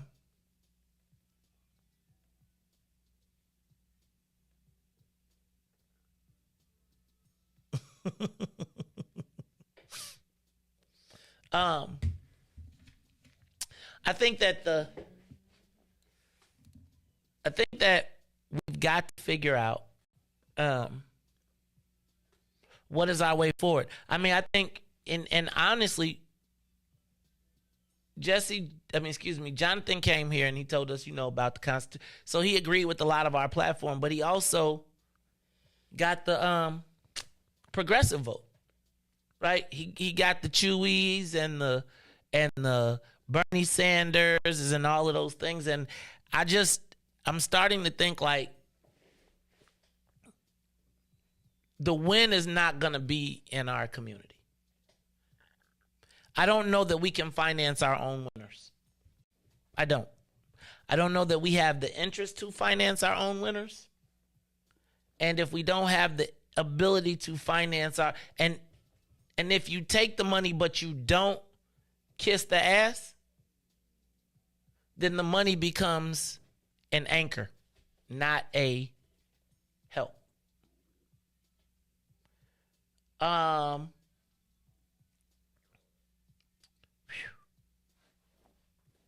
Let's talk about Danny Davis, Keena Collins. That was a barnstormer, a nail biter. And I think that there's something that we have to look at in the Danny Davis, Keena Collins race. I really think that, first of all, Keena Collins came within striking distance, which tells me that there is something there. And in 2 years, I got to guess that Danny Davis is probably going to be thinking now, what's the next step? And probably coming up with a succession plan. I guess my question is, the people that are going to succeed, what are they going to be aligned to? What's the matter, Ruthie? I'm just so over this. I am just so disgusted. I ain't part of a congressman. Don't you got to read stuff, analyze stuff, propose? Like, who is propping these people up? Who is working for these people that's doing this work? Are they black people or are they white people?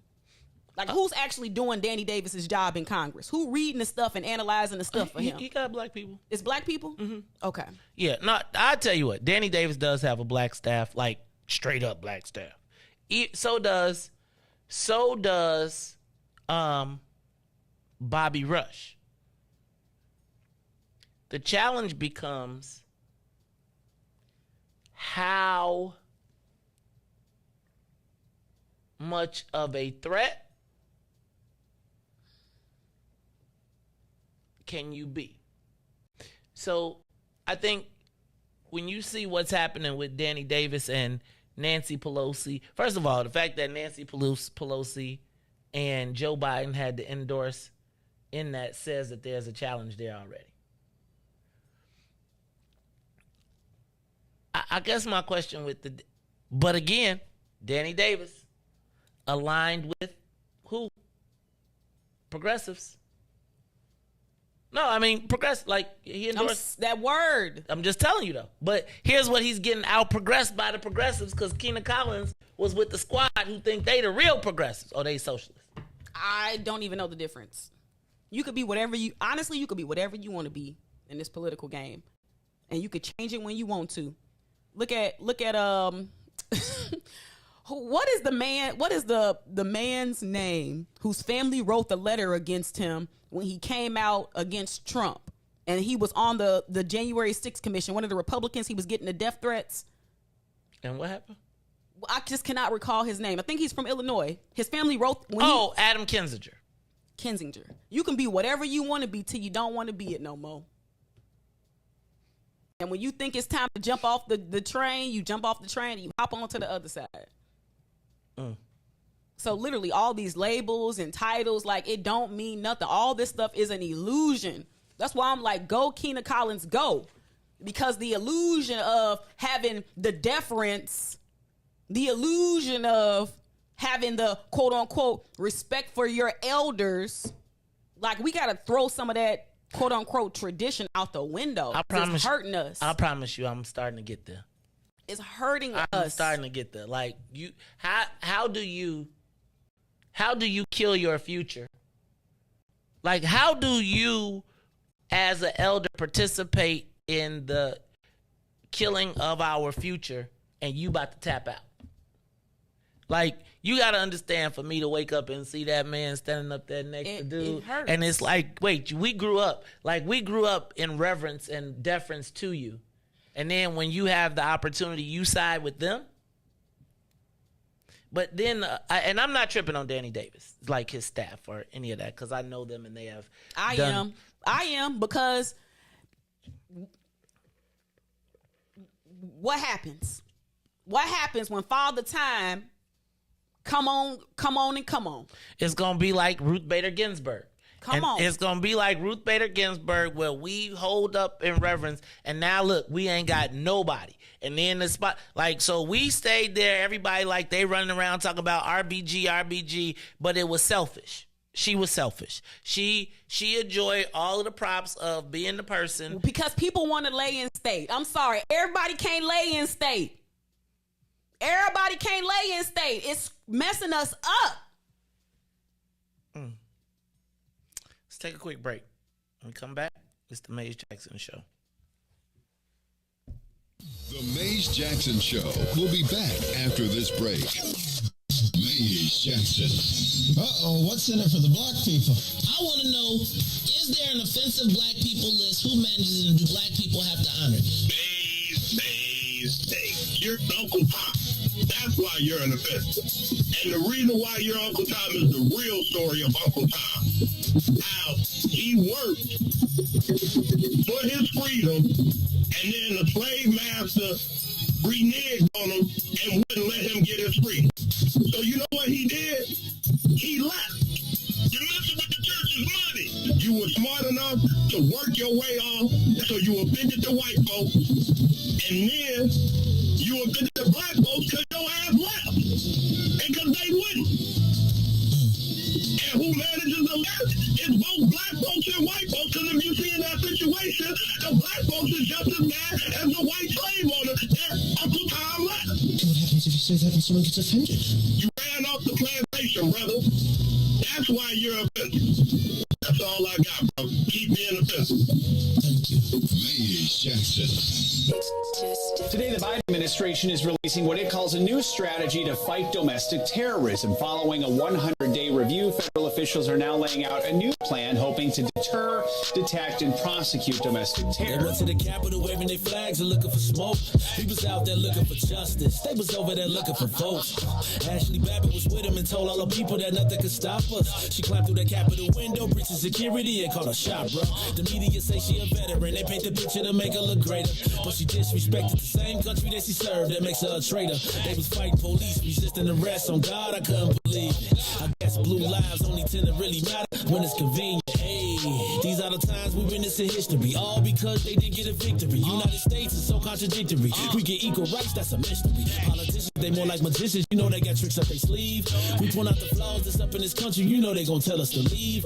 Somebody try to help me understand it. Always seems like a double standard. They be out here leaving us empty-handed to certain rights we are not granted. The media is the culprit when it comes to the comparison. Cause when it comes to race, they always changing up the narrative. Terrorism. They say you a patriot, call you a hero. I call it terrorism. And that's on the real. You know what we know, I say it's terrorism. They say you a patriot, call you a hero. I call it terrorism. And that's on the real. You know what we know, I say it's terrorism. They say you a patriot, call you a hero. I call it terrorism. And that's on the real. You know what we know, I say it's terrorism. They say you a patriot, call you a hero. I call it terrorism. We still out here trying to get our reparations, but the government pump faking out here hesitating. I'm out here trying to keep my peace, so I keep meditating.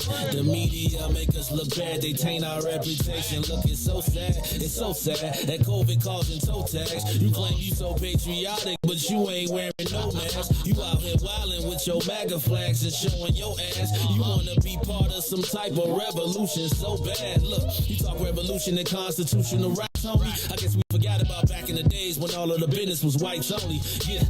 George Floyd got justice. Juneteenth got much respect. They made it a national holiday. Man, it's all good, but cut the check. They're giving out all of these vaccines, putting it in you like caffeine. Was it all in the part of the plan? I bet money like DraftKings. It's land of the free, home of the brave. 1776, we wasn't free till 1865, so we wasn't part of that shit. And that there is terrorism.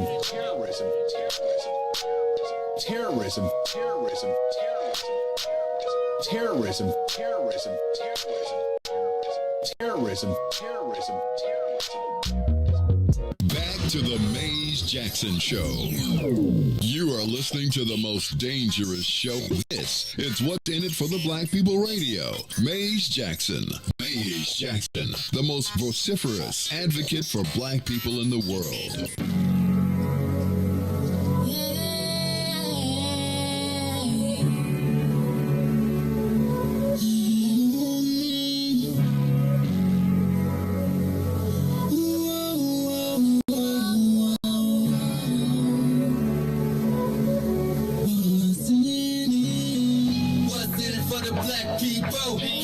economically we are not equal. Waking up to lies, can't toast no more. I told y'all, yeah, this a dangerous show. Don't go to church if you ain't trying to help us. Don't even try to be around, can't protect us.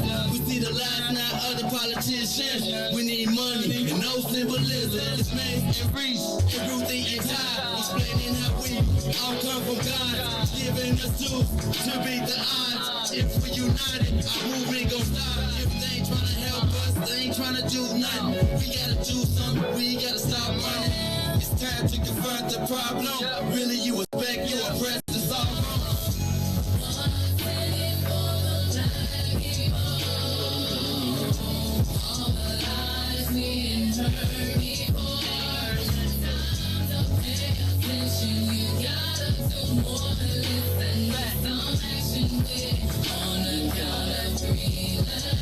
Wake up, Chicago! Wake up, world. This is the Mace Jackson Show. Hey, yo, check this out. I'm not for it today. I'm just telling you, you and your mama. I'm not for it today. I'm going to be clear.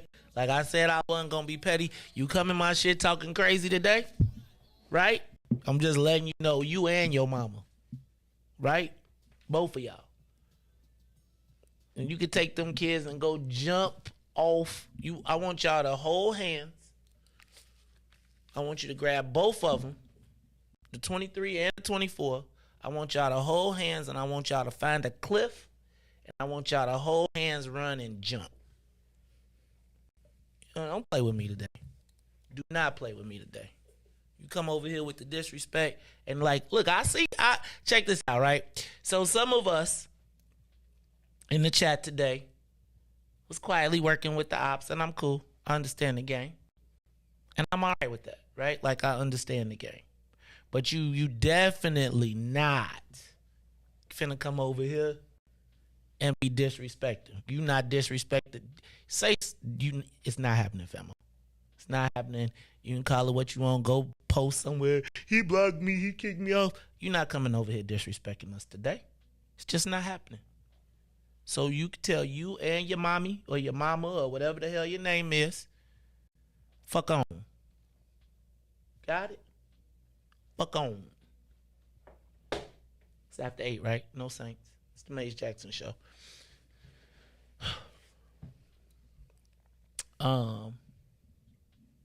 Right. Fuck on. Came over here today. Like, hey, cuz. And it's like, I'm going to respect all the kids and mama. Kids, and grab the dog while you at it. Play with me. It's the Mace Jackson Show. We did not talk about Boykin and Preckwinkle. Preckwinkle won dominantly. In this case, she kind of dominated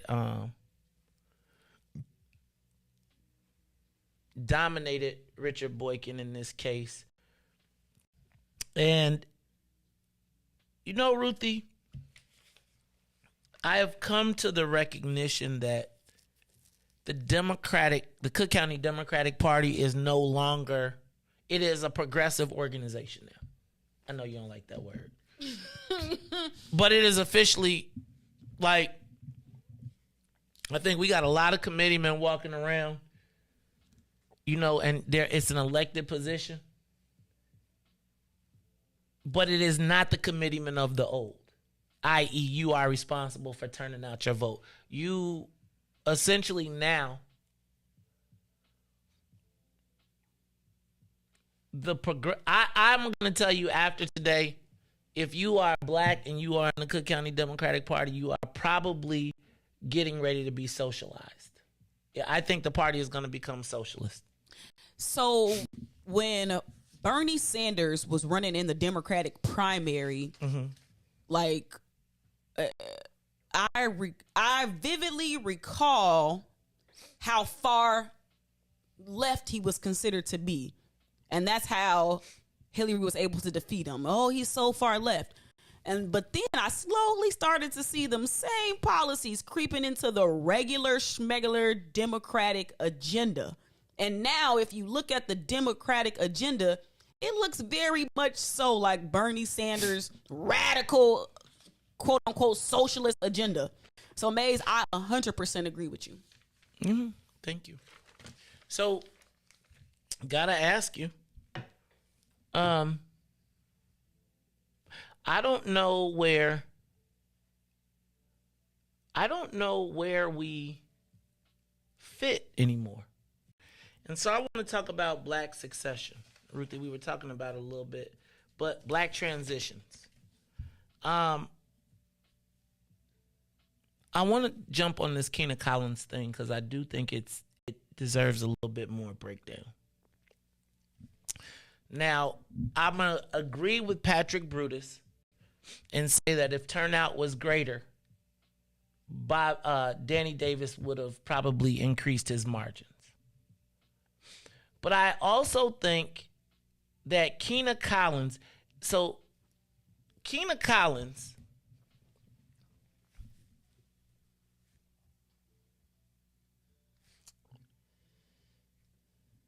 was able.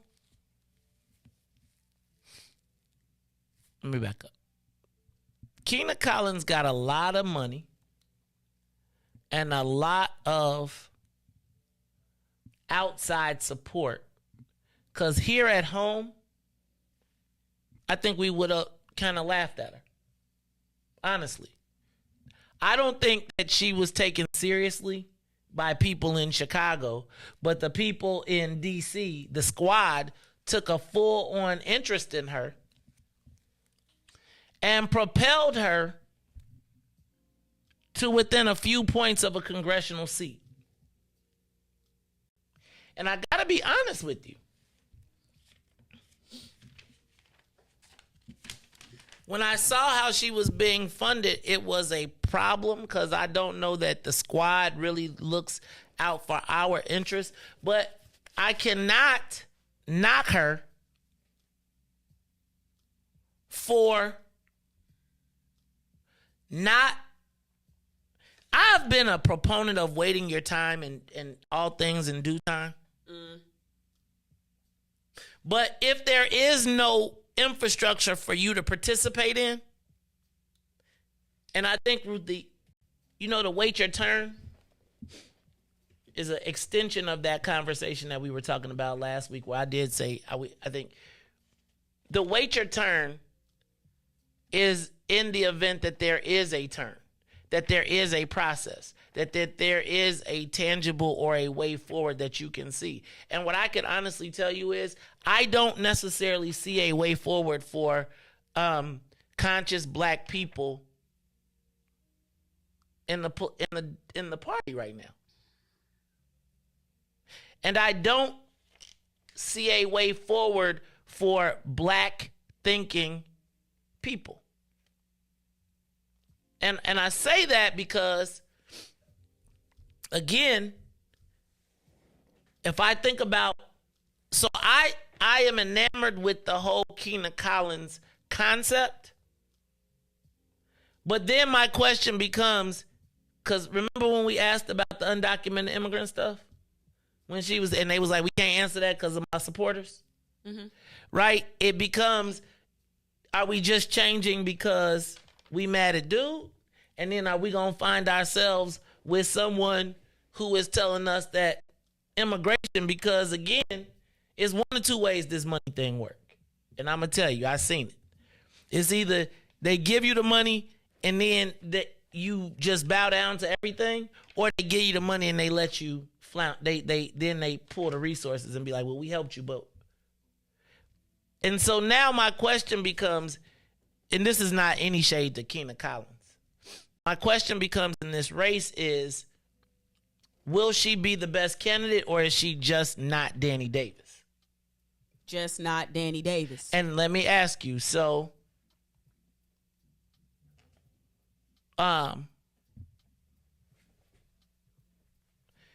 if it's just not Danny Davis, where do we fit with the squad? Are you in line with the squad, sort of? I don't even know what the squad is. Who is the squad? Alexandra Ocasio-Cortez, Ayanna Pressley, and Ilhan Omar. Oh, like that's that crew. Radical. That crew okay. is the crew that's backing Kina Collins. Yeah, I didn't know this. You called them the squad. No, they call them. That's what their name is. Yeah. That's what they call themselves. So, And so I have been. It looks. Anytime conflicts become intergenerational, it's always going to be more contention. Like, and it's intergenerational conflicts. And when I think about Akina Collins' race, it reminds me of how you put us on the game and told us how Rahm Emanuel had really funded and propped up Jamal Cole, because they saw how, oh, wow, this is an opportunity. And I think that same thing is going to continue to happen because of our lack of succession planning. Now, I am a huge proponent of Akina Collins' candidacy. And I saw somebody say, well, she ain't voted 10 years. She got to explain that. Because she said Danny Davis been her person since she was little. So I can understand the apathy. And so whenever a candidate like Akina Collins emerges locally, think about the implications and how it's basically, you can ruin your life trying to run against somebody like a Danny Davis because the Democratic Party got such a stronghold. You can be doing the best work for your community and still have him say, oh, she ain't did nothing. And I think that you have to go nationally, because locally you're going to be toast if you try to go up against the Democratic Party. So I can understand why the squad had to come in and kind of help her. Like, think about they can't help, but they ain't going to be able to help her here now. Keena Collins going to be straight. So I guess my question is, but what does that come with for us? And I'm not, so again, this goes to the system. You got to shake the system up. But okay, this goes to Max Sykes' point. We always find ourselves between bad and worse.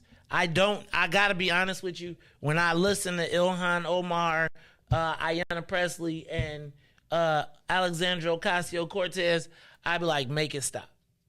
Make it stop. And if you believe in that philosophy, but I also got to tell you, you know what they remind me of? I always talk about this in the Game of Thrones, the little birdies.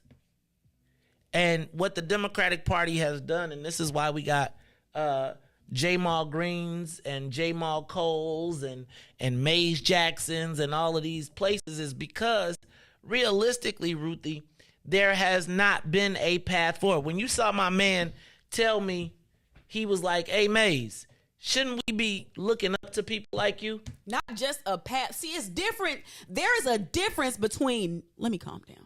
There is a difference between not having a path forward and something meaning total destruction for you and your livelihood. How dare Keena Collins run against Danny Davis? Who she thinks she is?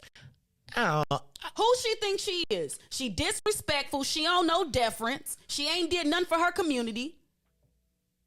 I mean, it's a campaign. But it's a campaign. I'm saying it's a campaign. I'm saying it's a campaign. Like, I don't think here's what I would say. I don't know that Danny Davis is built up from the destroy you totally cut. I just don't know that exists. What I do think is that Keena Collins is in the place that so many other people, black people who want to be involved or make a change, are in. If you try to participate, like, again, think about the willingness of the party. What is that? To crush the dreams of black. We ain't got no schedule. To crush the dreams of black people. To protect. Like, it's crazy to me to watch them kill our kids or kill our future without regard. And I don't like where Keena Collins had to go, but I do recognize why she had to do it. I don't particularly care for Alec the Squad, but I do know that there are limited opportunities for anybody black to be a level of success. Who was that? A guy named Curtis looking for you. What? Do you know I'm on the radio? That's what I told him. He said he'll slide back at 9. What do you want? I just told him he's on the radio. He said slide back at 9.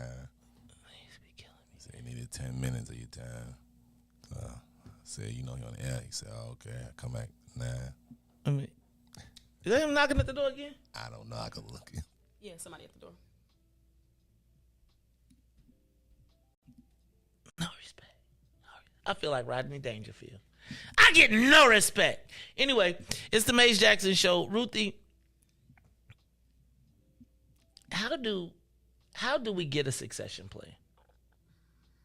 Like, I was just thinking about this. Like, I mean, no, I'm just saying, like, think about, Ruthie, think about our black political future currently resides in the hands of Tony Preckwinkle. How is that going to work for a black future political? Like, tell me, where does a black person, like, where do you go if you're black and political? Shout out to Willie Preston again.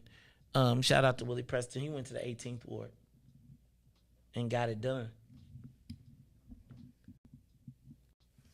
What is the succession plan? How do we make a succession plan? Because I believe, Ruthie, that I have imaginary ties that bind me to a past that no longer exists. It's an illusion to keep us under control. And the only way we gonna have succession plans is if we burn it down. You gotta dismantle the system. Danny Davis cannot have a true succession plan in the way the current system is set up. So that means that Keena Collins gonna have to come and dismantle that whole system and take the smoke for it. She gonna have to be disloyal to the Democratic Party. She gonna have to be against the elders. Like, all of these things, that the way that the system has been set up, like, it's the only way is to burn it down, to dismantle it, to buck it, to go against it. It's so crazy.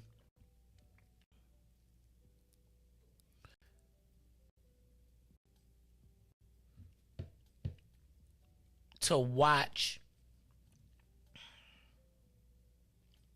I think I was critical of Barack Obama.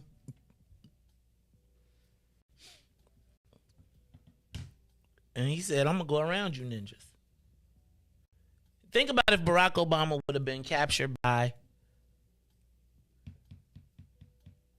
the chains that have bind us to the past. I think, you know why I think all of the people that have been so successful politically lately, especially at major offices, are not from Illinois, or they moved here? Because, Ruthie, they don't have,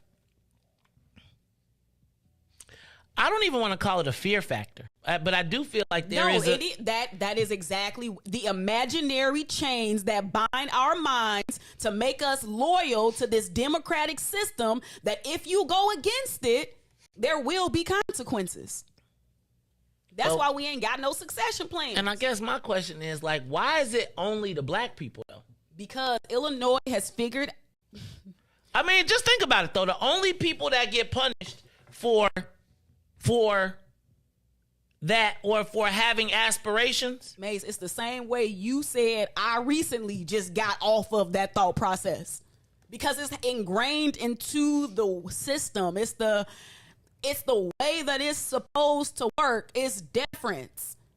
It's tradition. It's all these things that keep us beholden to this same system. And we literally are looking within the system to save us.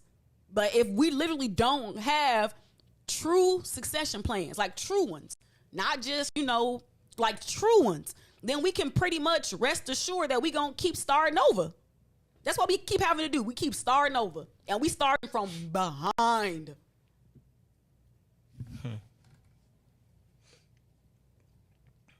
So I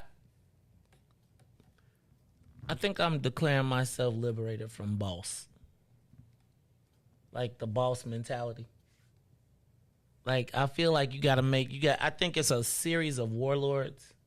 I don't know that there is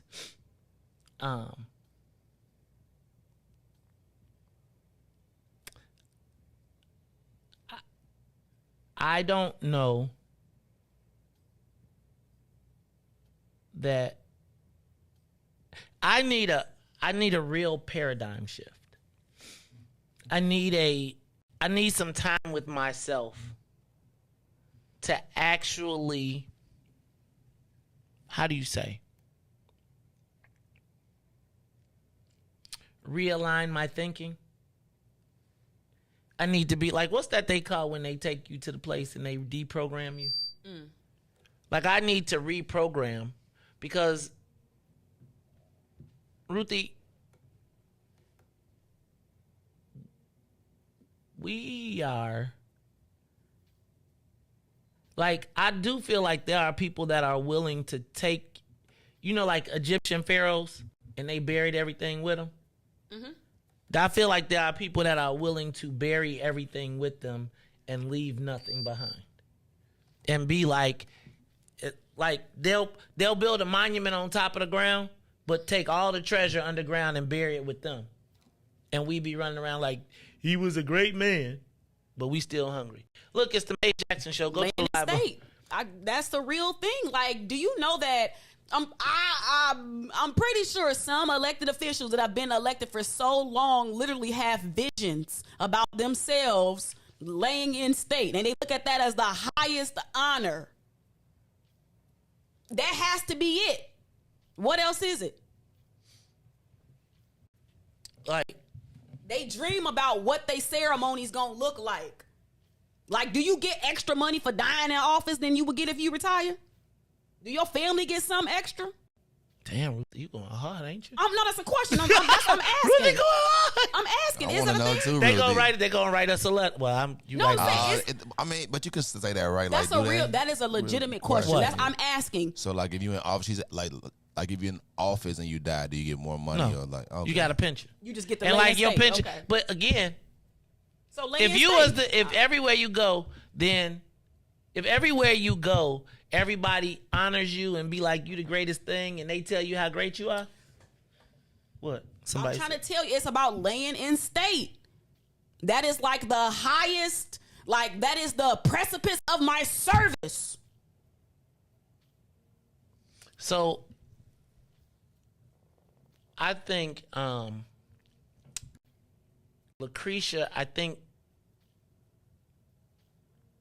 let me say this.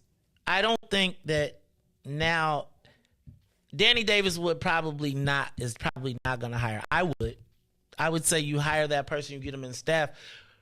But what we're ignoring is the fact that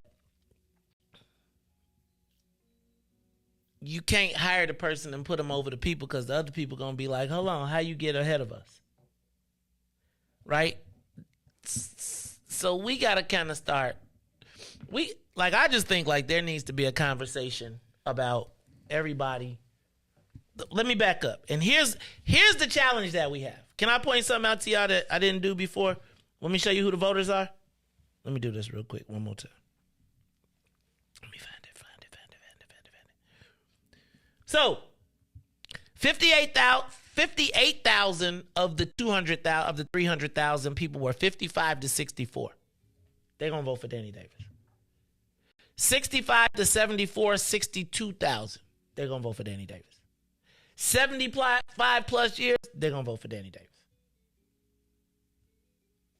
Now, the succession plan,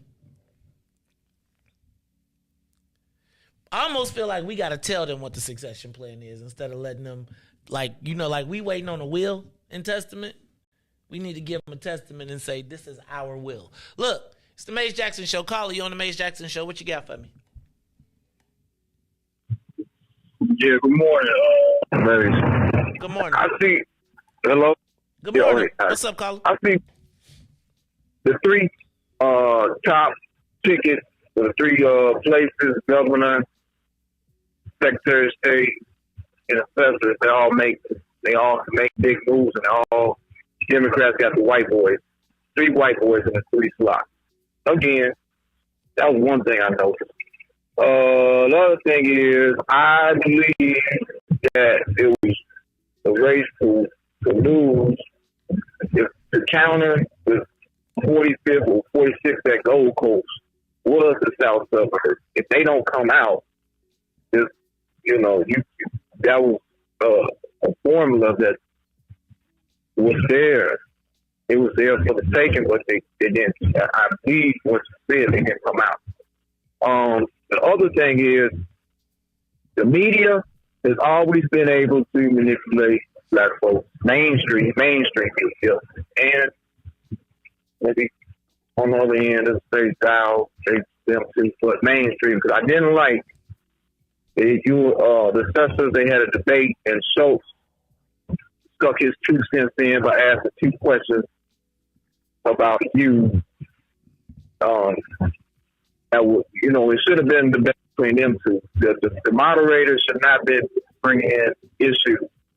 If he was going to bring up skeletons, he should have brought up the skeletons about Katie also, because he was going to be fair. But that's mainstream media, and they know how to be subtle racist. They good at it, and they've been doing it for years. And the media is like our worst enemy, almost. Also, so that's all I got to say. Thank you. I think you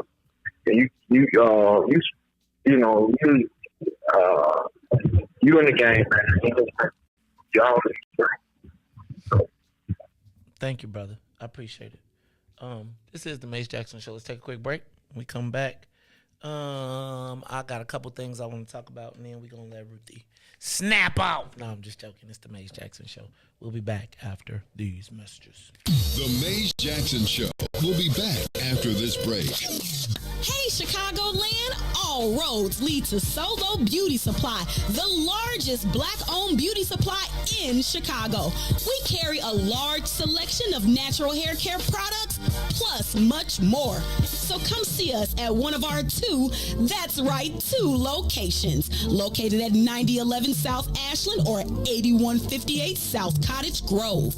Our inventory is growing, and with your support, Solo Beauty will continue to be a source of pride in our community.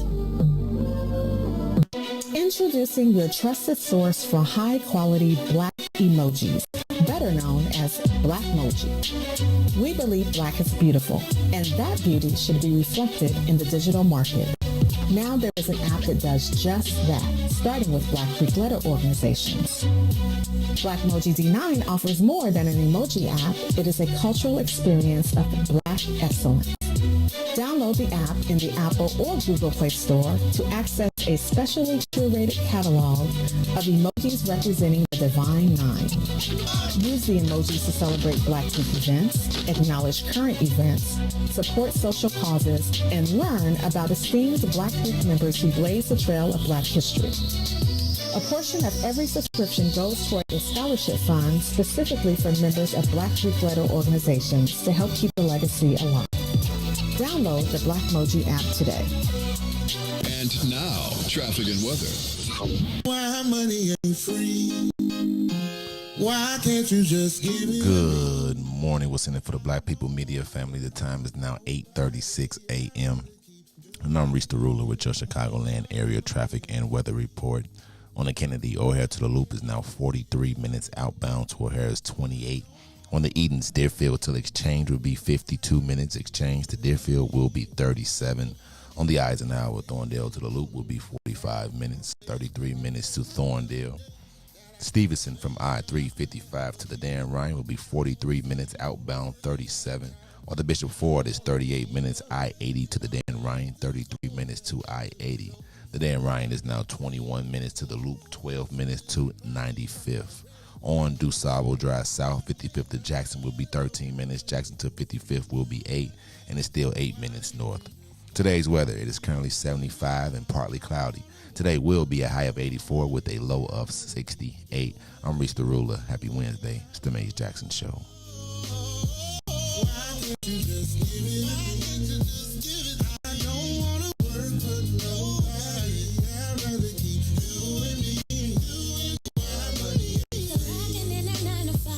Your girl hella tired, why won't they let me be? Now I understand why my mama always used to ask, did I think money grew on trees? I got these bills after bills and they just keep coming. Working overtime but my pockets ain't flooding, yeah my funds low. Adult life is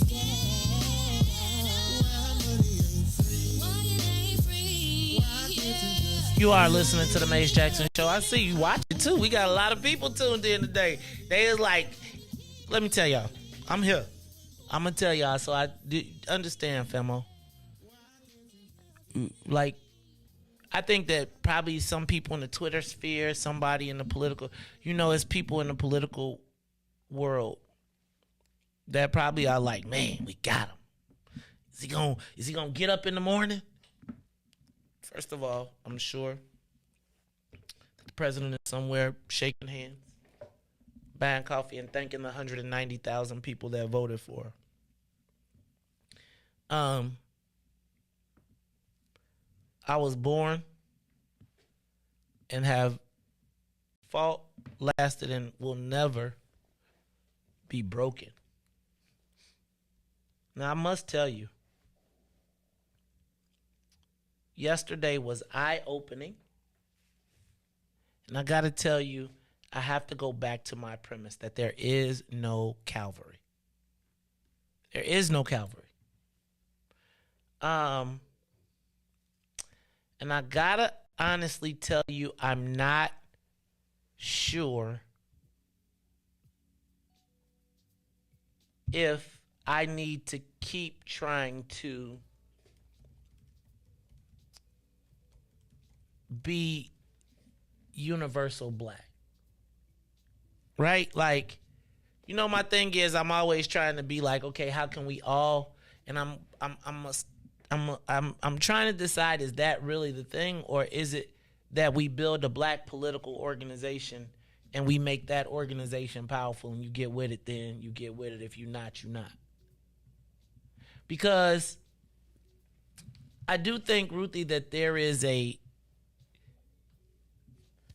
I think I'm always trying to talk to 90% of people when it's really only 18%. Right? And I feel like where the power exists that I believe can change, I think I'm always talking to a very broad audience.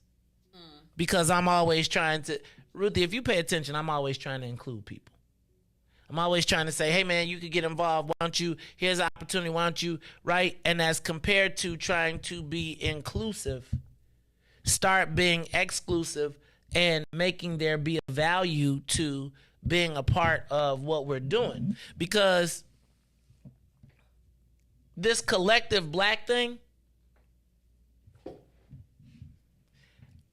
I really do believe it is wishful thinking, like broader, right? Like, I do believe that there is a niche group of people like BP1, but I think with BP1, we be trying to make policies that's going to rescue black people or be helpful to black people in general.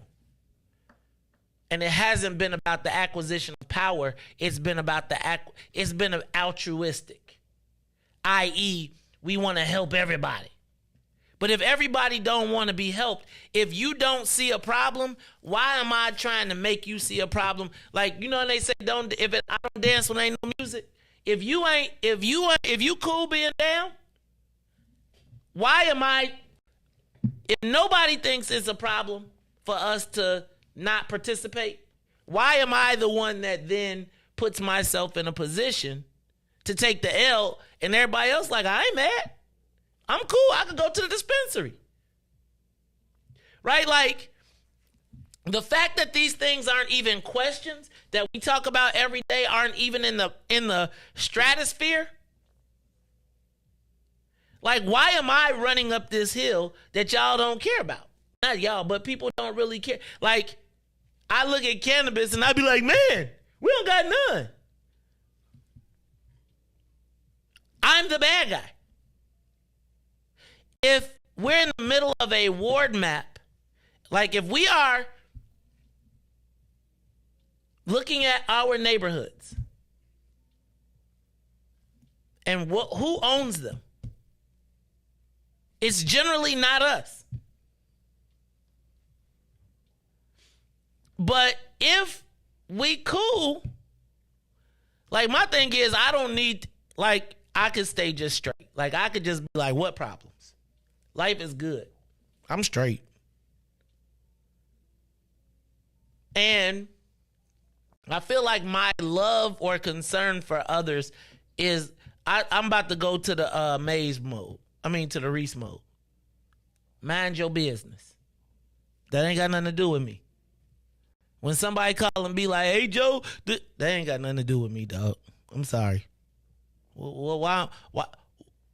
Do y'all understand? Like, why I got, y'all mad at me?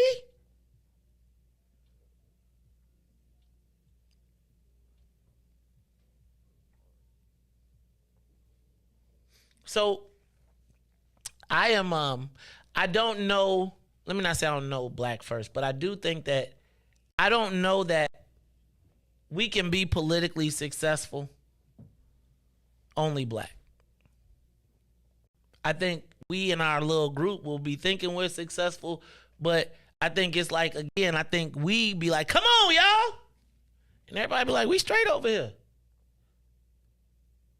It's like when you know that there's better and you've seen it and you want to tell everybody and everybody like, we straight here.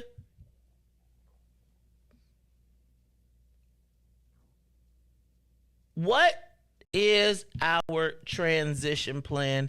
And is there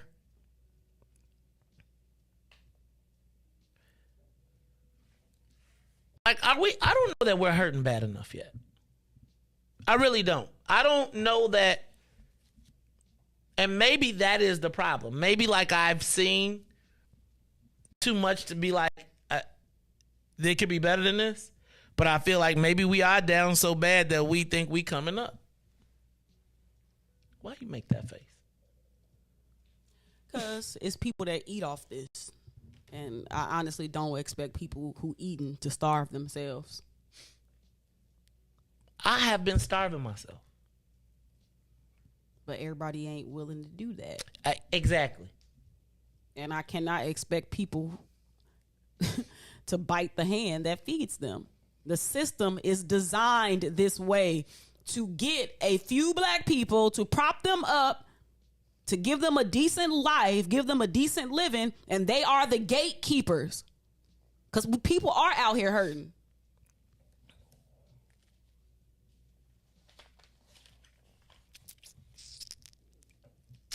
I'm going to give y'all gates.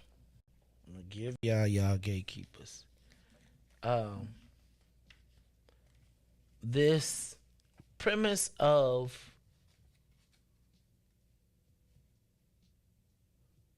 watching to see if we're going to be successful instead of participating in the success. Like, let me see how I gonna do. And I'll be there in the end. And if he do win, then I'm a slide in. You know, like you run a marathon and people want to get in the last mile and be like, dun, dun, dun. I do ask you, why am I mad if we're not? Like, and I feel like we got 300 mad people on the show every morning who are like, dag this. But I do feel like either that or we've gotten to a point of apathy in this process where we don't care. And I am concerned that I'm digging a hole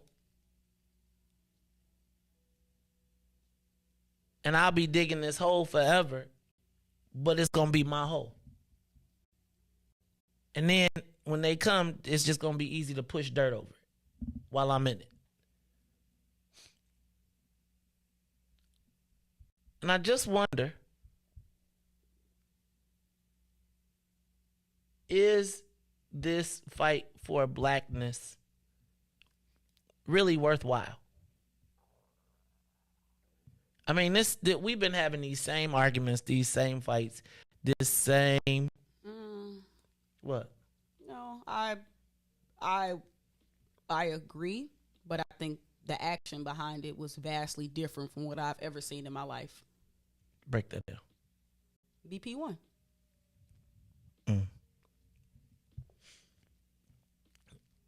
That, to me, is the silver lining of this whole process. BP won. But as BP won, when you look at the outcomes, are we standing in the middle of an ocean that are about to get ran over? Maze, I know this is going to your point, but bury me in the sea with my ancestors who knew that death was better than bondage.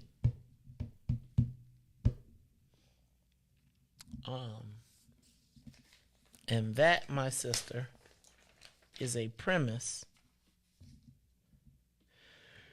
I honestly feel like we have nothing to lose, and everything to gain.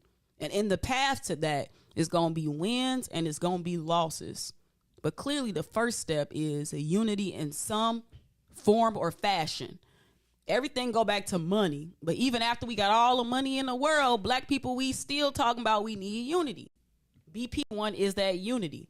Now, we can talk about the other stools, the other legs that go on the stool, the money, the media piece. But if you ain't got that unity first, then honestly, like all the money in the world ain't gonna help you. We seen what happened with Richard Irvin and them. And I think starting with that unity piece is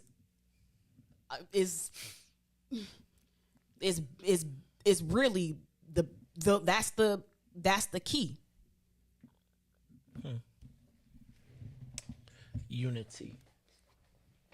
Unity across the aisle. Like, there are progressives, there are conservatives.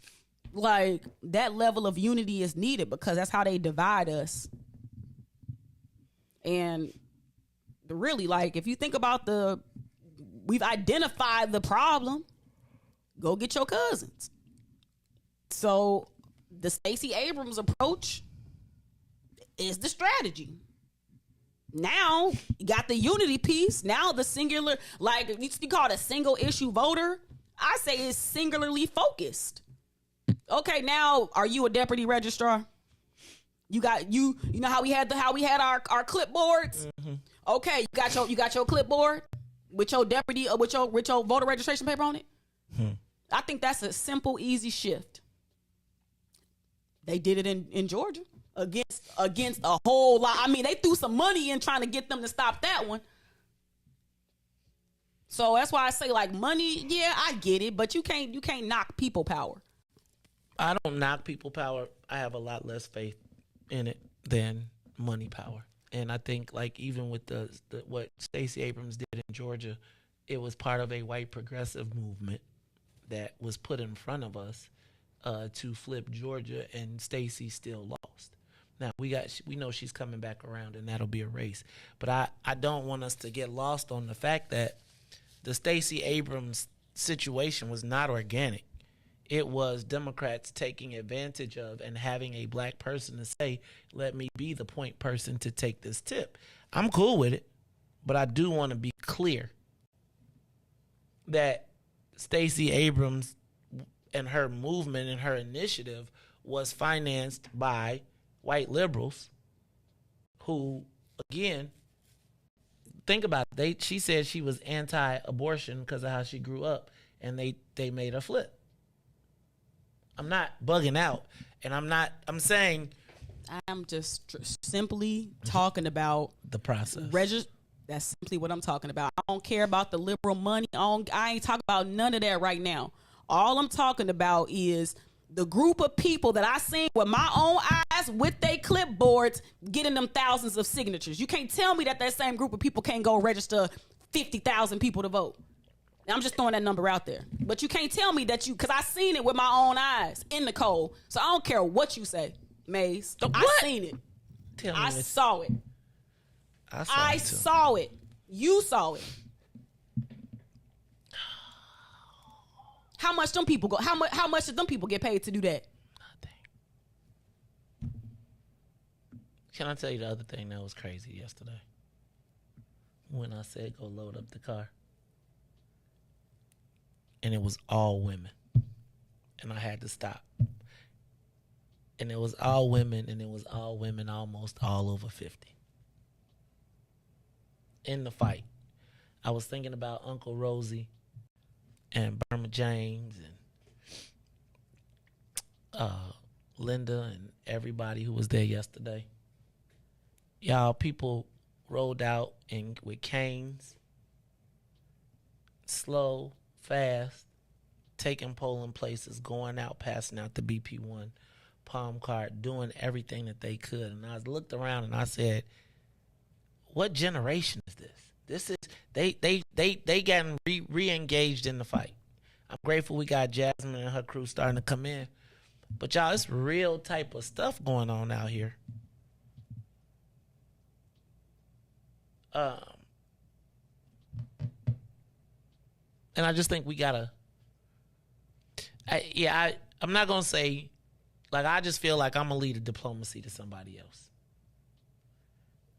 I think I'm through with the whole trying to, like, if your job is to, like, if you been at the meeting but you ain't been at the work, like, don't call me no more. Don't tell me about, I don't want to talk no Ungawa Black Power. I don't want to philosophize about why it ain't no contracts. I don't want to philosophize about no business. None of that. Like, me, I'm gonna focus on the people that I'm focused on. Now, we can let Brother Devin be a diplomat. Ruthie can be a diplomat. And y'all can go build, like, this whole, and I'm not against connecting the dots, but we gotta regroup, and I gotta get a better mindset. I think that I'm always trying to be hyper inclusive of everybody and trying not to diss anybody or make sure everybody feel like they special. And then at the end of the day, people be like, I'm out. Not my BP1, though. I got to tell you, BP1, and it's funny because BP1 is an army that they want to put in the shadows, right? And I got to tell you, BP1, y'all made a lot of people internally as well as you showed a lot of people up. A lot. And a lot of people that you showed, man, I don't even want to go here, so I'll stop. Look, y'all, it's the Maze Jackson Show. Ruthie Moore, what you looking at? The comments. Give us a call, 872-259-7474. It has been the post-show election, but we ain't even talked about it because I ain't even broke down the numbers yet to see where everything happened from. But y'all, it's a lot of y'all. So we got a lot of visitors tuned in today. What do you say? You ain't gonna get it, Flash. You know, it's gonna tune in today, extra people just to see. Well, you know I'm gonna tell y'all what though. Y'all still better. My team better still own the Twitter sphere and all that good stuff, because I know they probably feeling a little jazzy. So y'all probably need to stay on top of that. But I do feel like I tried to conduct myself in a positive manner for the most part, and I tried to stay classy, and I couldn't tell. Hey man. Don't be a sore loser. Hey, man, I'm a sore loser. I'm the worst loser. I don't like to lose, and I'm going to stay a sore loser. Because if you're a good loser, then you're comfortable with it. Nah, I hate it. I hate every bit of it. And literally, I wanted to get up and go to the gym this morning. But I'm going to bed today because I haven't slept a peaceful day of sleep in almost 7 months. And it's always easy because everybody be like, oh, don't be, right? Don't be a sore. Hey, man, a lot of us put a lot on the line.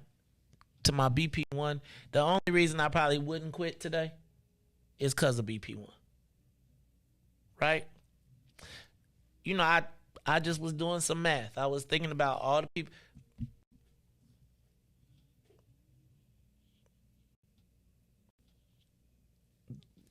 There is a level of service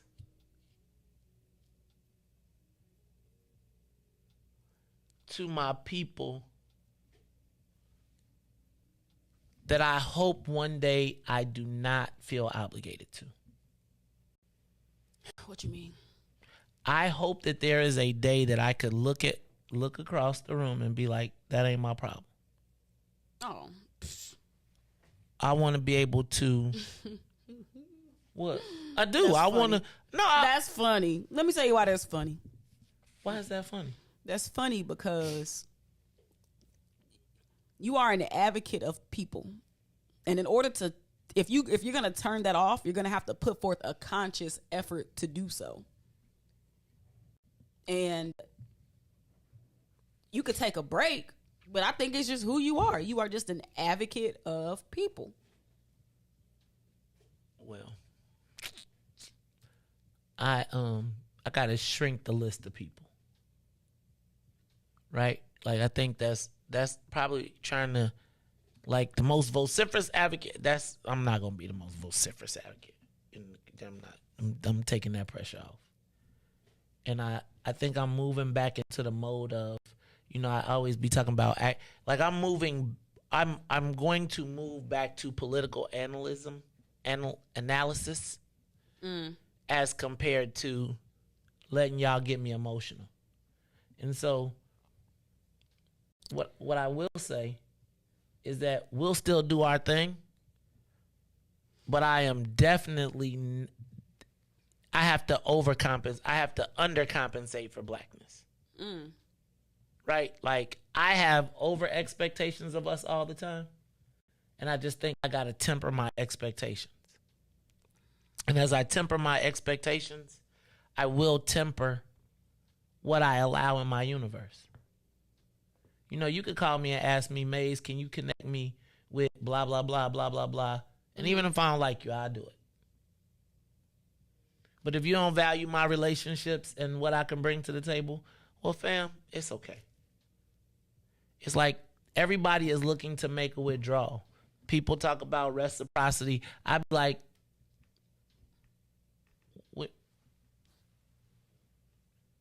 how do you place the value? Is it what you value or what I need? What I value? I think things can be quid pro quo. I don't think there's anything wrong with that. I'm about to start quid pro quo. I think one of the things that I realize the most, and maybe where my strength is just organizational structure. And that should, in my opinion, should be the focus. Because I really honestly feel like there's no shortage of people willing to do whatever. It's just a matter of, here's the list of things that need to be done. Do them in this systematic way. And I think that is the key. That's the missing piece. Okay.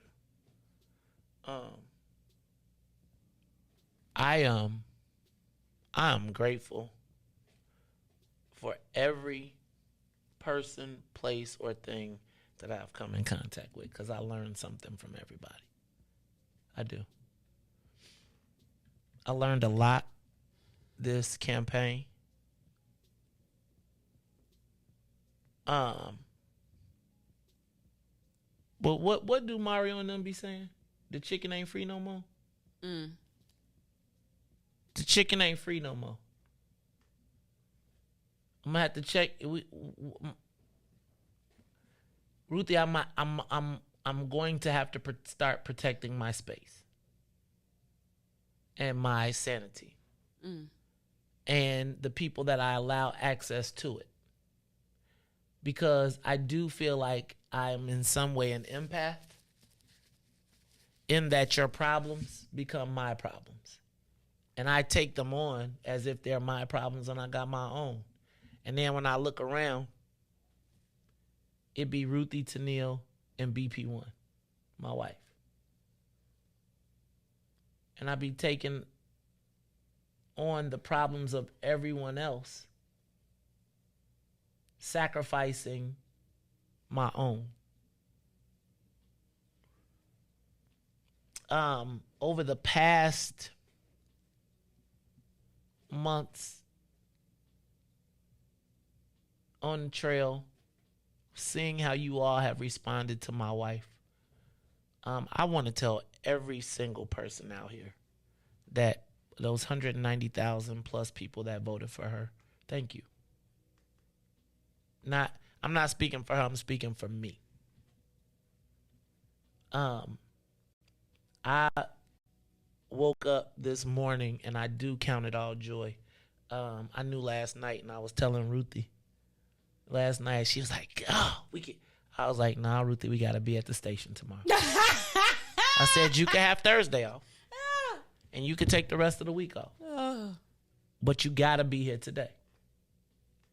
And as you saw, plenty of people waiting to see if we was going to be here today. Because that was really the goal, for us not to be here today. I'm just telling you, as my brothers say, the chicken is no longer free. Last night, I know this is going to sound crazy, but before I went to bed, I started scratching up my game plan for March. I did the math. I looked around and I said, if we could do 190,000, and I just want y'all to understand that this was within the margin of error. This last race was within the margin of error. Devin says somebody gonna get this work. Somebody gonna get this work. There's no reason for us to have built this mob and not make it do something. But I'm just telling you, we gotta close. Ruthie, we have to close the ranks. Like, we gotta be a little bit more serious about it. We can't talk about it no more. We gotta be about it. Like I said that in there. Hey man, I want to tell y'all also, and I want to say this publicly. I want to thank my beautiful and lovely wife for really not just talking about it. Everywhere she went around the county, people were telling her about the problems and their property taxes and stuff. And again, I'm not going to say the better man won. I will congratulate the assessor. But you know, it takes a lot of courage to put yourself out there the way that she did. It's a lot of time away from her. Y'all know I was like, our summer hasn't started yet. Like, I was thinking back in January, we could drop this thing and be on the beach every month. And I want to tell you how proud I am of her, how beautiful I think she is, how classy I think she is, how she has always strived to be an example to young black women and girls who have aspirations. I got to tell you, when I saw all the women, the little girls and the young people respond to her after seeing the commercial, say, you that girl, my mama said, your mama said. And I got to tell you what it was like to turn on the television and have the world see what I see. And I just want to offer some encouragement. My wife is a G. If y'all would have been there yesterday, she came through like a soldier. But y'all, we not done. We just got to go do some push-ups. We got to get in the gym. But I want y'all to know that she ran an awesome campaign, touched so many people, built so many relationships, and I do take some responsibility. Because in my fight, Maybe some days I get carried away. Maybe I said some things. But they were able to take my fight for black folks and pin it to her. And y'all got to know that while I know she will never, ever put that to me, I have to be strong enough to be able to overcome that. And I'm going to ask y'all to be part of that journey, because every bit that I've ever talked about has really been about the self-interest of us, really not against anybody else. You could take it, you could twist it, you could turn it. But we deserve better than what we getting right now, y'all. We do. I could buy mine. I can go, as my friend says, I go sit under a tree. But I want y'all to understand that every person that ran put themselves on the line, regardless of where they come from, whatever their situation is. But I do need for y'all to understand that you prove that it's smarter to stay with the program than change the program. I just want you to pay attention to that. BP1, we got work to do. Let's go to the live line. Carly on the Maze Jackson Show.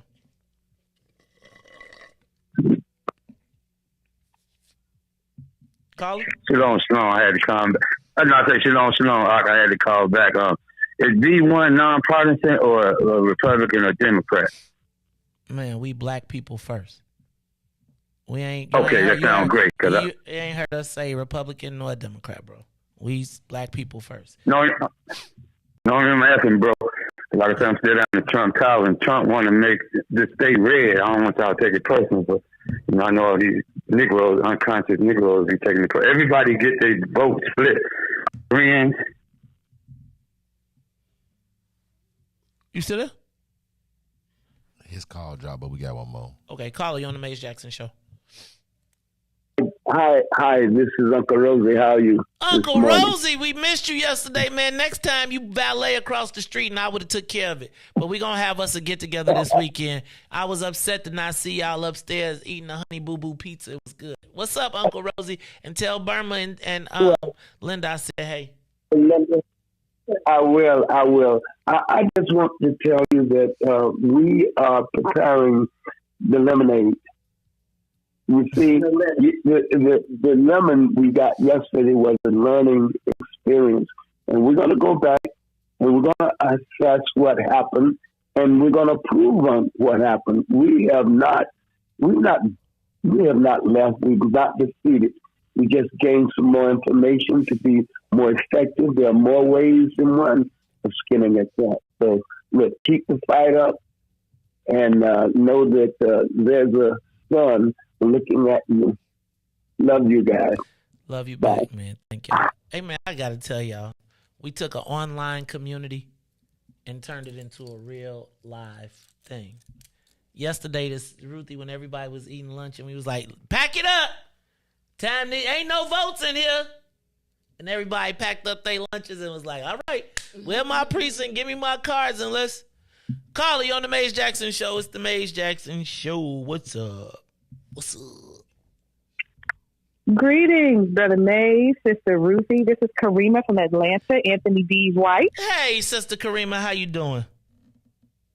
I'm doing fine. Thanks a lot. How are you doing? Man, I feel away this morning. You know how you love your people. They don't always show you the love you need them to show you back, and so you feel a certain way. But you know me, I'm a grind. I gotta get me some. Gotta do some push-ups, but I'm gonna be okay. We gonna be okay. You know, we don't die. We multiply. That's right. But I just wanted to share with you how proud I am of Sister Carrie, of you, for really moving her platform forward.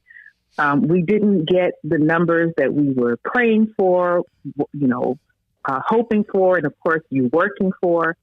But I believe that was a fantastic start, and it's not over. And when I pray she runs again, she will win. But we have to, it's a process for us to learn how to support each other. It's a process for us to learn how to unify. And this is a part of that process, but we cannot give up. So I hope and pray that when the time comes that she will run again, and I believe she will be victorious. But we are just so proud of just her representation. We're proud of her stance and her love and passion for protecting the community from being disenfranchised by the whole tax assessing system and how it's been working. And I believe that we will step up when the time comes. But it's a process, dear brother. And I also ask that you not move away from the platform that you have been blessed to move forward and to propel, because just like you mentioned a minute ago that the young ladies were watching your wife, young boys, young Black boys are also watching you. And they're watching to see how you respond to this. And they're watching to see whether or not you back away or if you persevere. And that's going to set the tone for how they address adversity. So I just want to share that with you. We love you. We support you. We can't wait to see y'all again. And I'll talk to you soon. We love you, Sister Ruthie. You the bomb, girl. Love you. Okay. Thank talk you. To you soon. Thank y'all, man. Thank you, Sister Peace. Karima. Tell Anthony we said what's up, Brother Anthony, as well. Thank you, Sister Karima, for that. We got caller. You on the Maze Jackson Show. What's up?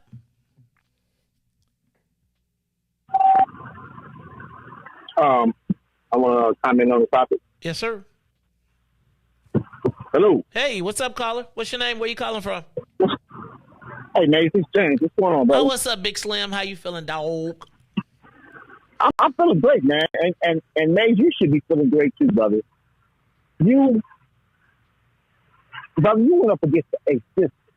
You understand what I'm saying? And you look at Sister Carrie's vote count. You know, I hear you say you're disappointed in your people. Don't be disappointed in your people. Your people showed up, brother. You went up against a system.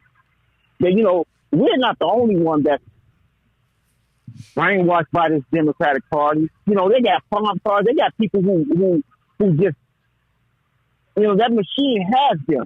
You one individual with that mic you have right there, you moved a lot of people, brother. And it shows in the result. So don't give up, man. Please don't give up, brother. It's just the beginning of what you set out to do, man. And it's not that you're lost. It's that you're growing, brother. And they see that growth in you, man. Don't be disappointed, brother. Please don't be disappointed. And don't give up on us now, man. You know, everybody has to crawl before they run, man. We're not crawling no more, man. We're standing up now. We're walking now. Now we just got to get to that jaw. And it's going to come, man. Brother, you have no clue the power you have, but they know the power you have. So don't give them that chink in your armor, because you don't have it. You don't have that chink. And you just gotta, brother. What you did, brother, was freaking amazing, and they know it. So that's all I want to say, bro. I mean, bro, you have it, man. You have it. Think about all our greats that failed. You know, that was disappointed because they felt like, well, my people and your people was there. So don't say that. We was there. Thank you, fam. All right, brother. I appreciate you. I love you, man. I love you back, man. You know you always be inspiring me. Ever since that day James Big Slim pulled up on me, I was standing outside, COVIDed, and they had just put me on the Band-Aid show. And I promise you, I was sitting outside like, what am I going to do? And James pulled up in his truck like, Mace, man, I had $100 for you. Here you go, right here. I was like, well, ain't that a blessing? Nah, I appreciate you, James Big Slim Davis. Hey, y'all, President Steele, she said she was sorry for the late comments. She said, good morning, everyone, and thank you so much for your continuous support. I absolutely love all of you. I slept in today, so I'm sorry for the late comments. XOXO, I will keep going, and we will keep going. We ain't no punks, yo. I was trying to make a mad face for our picture yesterday. Carrie did a good one. Mine was like whack. But it's like they want to see you fold, and we ain't folding. I'm not folding. It's the Maze Jackson Show. Caller, you on the Maze Jackson Show? Riis, tell me, did the phone drop or he hung up? Just be honest. He said Shalom. you dropped. Go ahead. What's up? No, I'm trying to make a point about the B1. You know, I've been there with you day one. And first of all, me and you probably do fold. They want to catch us folding at the laundromat. You know, I'll be folding there at the laundromat. So anyway, I know you stand up. You gonna add a little comedy to it. Go ahead. Hey, I got one question for you. Hello, Israel. I got one question for you, dog. No. Yes, sir, yeah. Do you still watch Power? Hell no. Go ahead, Israel. What's going on? Man, you made me forget the heck I was going to say. But no, man, I'm proud. You know I'm proud of you. Look, I'm serious. I don't know if y'all think I'm joking. That Trump wasn't turning this mother flower red. So if they want to play. Hello? We here. Look at you, man. That's your janky phone. Get off that cricket, man. Okay. No, it's probably these signals. I ain't going to say we're slow, but I'm in Trump Tower anyway. These people got money on the board, and that's going to be Trump, J.B. Pritzker. You know what it's going to be. Well, act like it. This is what I'm going to say. I'm going to say, billionaires fighting billionaires, man. Oh, no, I feel like it's going to be billionaires fighting billionaires. I'm Come trying on to now. They got to cut the check. Hit me out. You got to hit me out. Not to the same people. Well, we can play both sides. You play Democrats, I play Republicans. Shit, I'm just keeping it real. I'm saying that I say that all votes should be on the table. Dorothy, not Dorothy. Is her name Dorothy too? Like Dorothy Brown and all them getting down. Jonathan, man, we need to have a real meeting. Beverly Miles, I heard she got like 70,000 votes. I thought she only had 40. So I'm saying it's time us to really come together. People out there starving, man. They know. Man. Trust me, man. As long as V1 is nonpartisan, run some Republicans, run some independents. I got some parties. I remember Riis talking about starting the coffee party. Larry mentioned with me, we started the broke party. Man, they got to be two parties. I've been doing it too long, brother, and you got the expertise. And we got the streets to the suites. Check it. Let's do it, bro. That's the political process out here on the political plantation. It's 2022. It's over for them. Meet us at the. And there's some weights in the basement of the ECT headquarters. You going down there lifting weights with us. Hey man, I can't. I'm not lifting weights with y'all. I'm not coming to lift weights with y'all till I get my bench press over 250. Right? Y'all not finna be like, put the little plates on his. He start him with the bar. He get the bar, dog. No, you know you my man. I appreciate that, Israel. I'm not. But y'all. Nah, that's a trick. Stop. Look. Greg Sherman's son at less than a year be doing 100 push-ups. Greg make his son do 100 push-ups. He ain't even a year old. I know Tyrone been lifting for all his natural 20-year life. And you know Israel around here, they want me to come down there so they can be like, go ahead, Mace, get on the bench. Which then they going to put me on Instagram with the bar, right? With no plates on it. Then they going to probably put the little, because you know I ain't messing with them two big plates. I can't do it. I can't. I ain't putting benching the 2 plates. Not no more. It is so, as a woman, if you have ever had the opportunity to be around a group of men when they doing their whole bench press thing, y'all be serious. That's why you never heard so much stuff talking, like, come on. I mean, you got this stuff. And then when you insert a woman into it, y'all really start acting. And that's why I won't do it. Because lift it up. Your girl that Hondusa, you know what I'm saying? Do it. You got the little extra strength. That's. You don't want to fail and see that. So yeah, I mean, as always, but yeah, nah, man, I don't want to go down there neither with them. We should all join IVI IPO. We all, we could just join it. The Independent Voters Independent Precinct Organization. I don't even know what you're talking about. IVI IPO. It's the independent. We should just take over everything. Maybe not. I don't even know if I'm talking to black people no more. I talk to you and you, but I don't know. I ain't black. Right. They don't pay to be black. Hey, man. Black is a color. Right. Bob said. Prince Israel said. It's King Israel. Oh, he can't. You heard what King Israel look, said. Erica done run around here giving around crowns. Now everybody king. All right, y'all. It's the Mace Jackson Show. I told you I would be here. Ruthie, thank you. And everybody,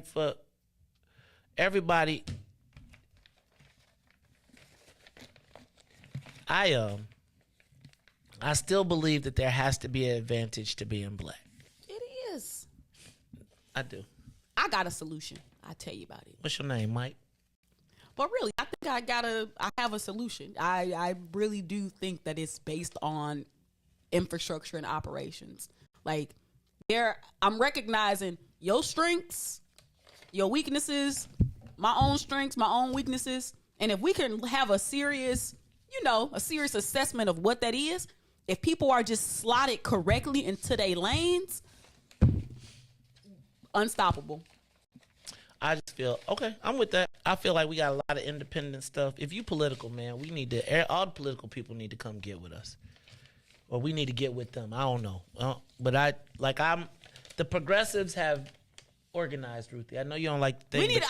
Well, why don't we say we progressive too then? I'm saying, I'm okay. That's what we got to do. We BP1 progressive. This is a progressive black Democrat. We can't be conservative.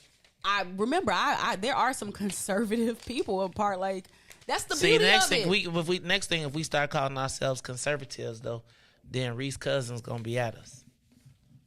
Gonna be like, oh, go see. Then next thing you'll be like, nah, on phone them. But then I'll be like, wait, which phone them? Phone them or folks them? Look, it's so much. Y'all done messed up the game in Chicago. I don't even know what to do. But I do know this. Y'all got me for a week. I don't know if I'm talking to black people for about. I think I might join the Black and Brown Coalition. Matter of fact, I'm moving to What's in It for the People of Color. You are tuned in to look. So here, let's see how it sounds.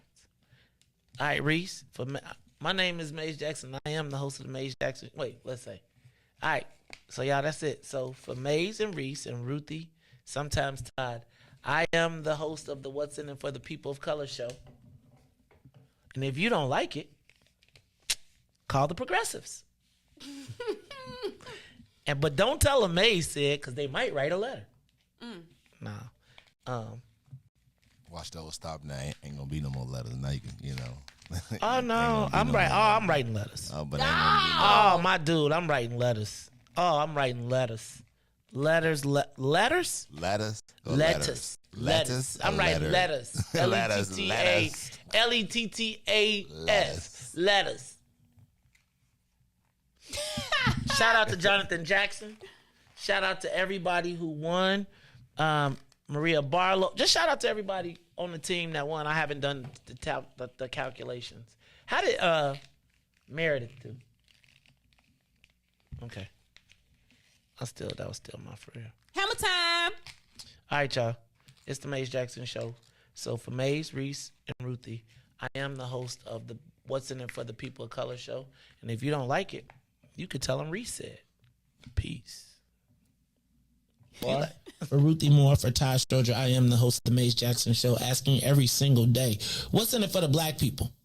And if you don't like it, you can still tell them Maze said. Mayor Lightfoot, man, we ain't accepting that. We ain't accepting that. Let's go. Yeah.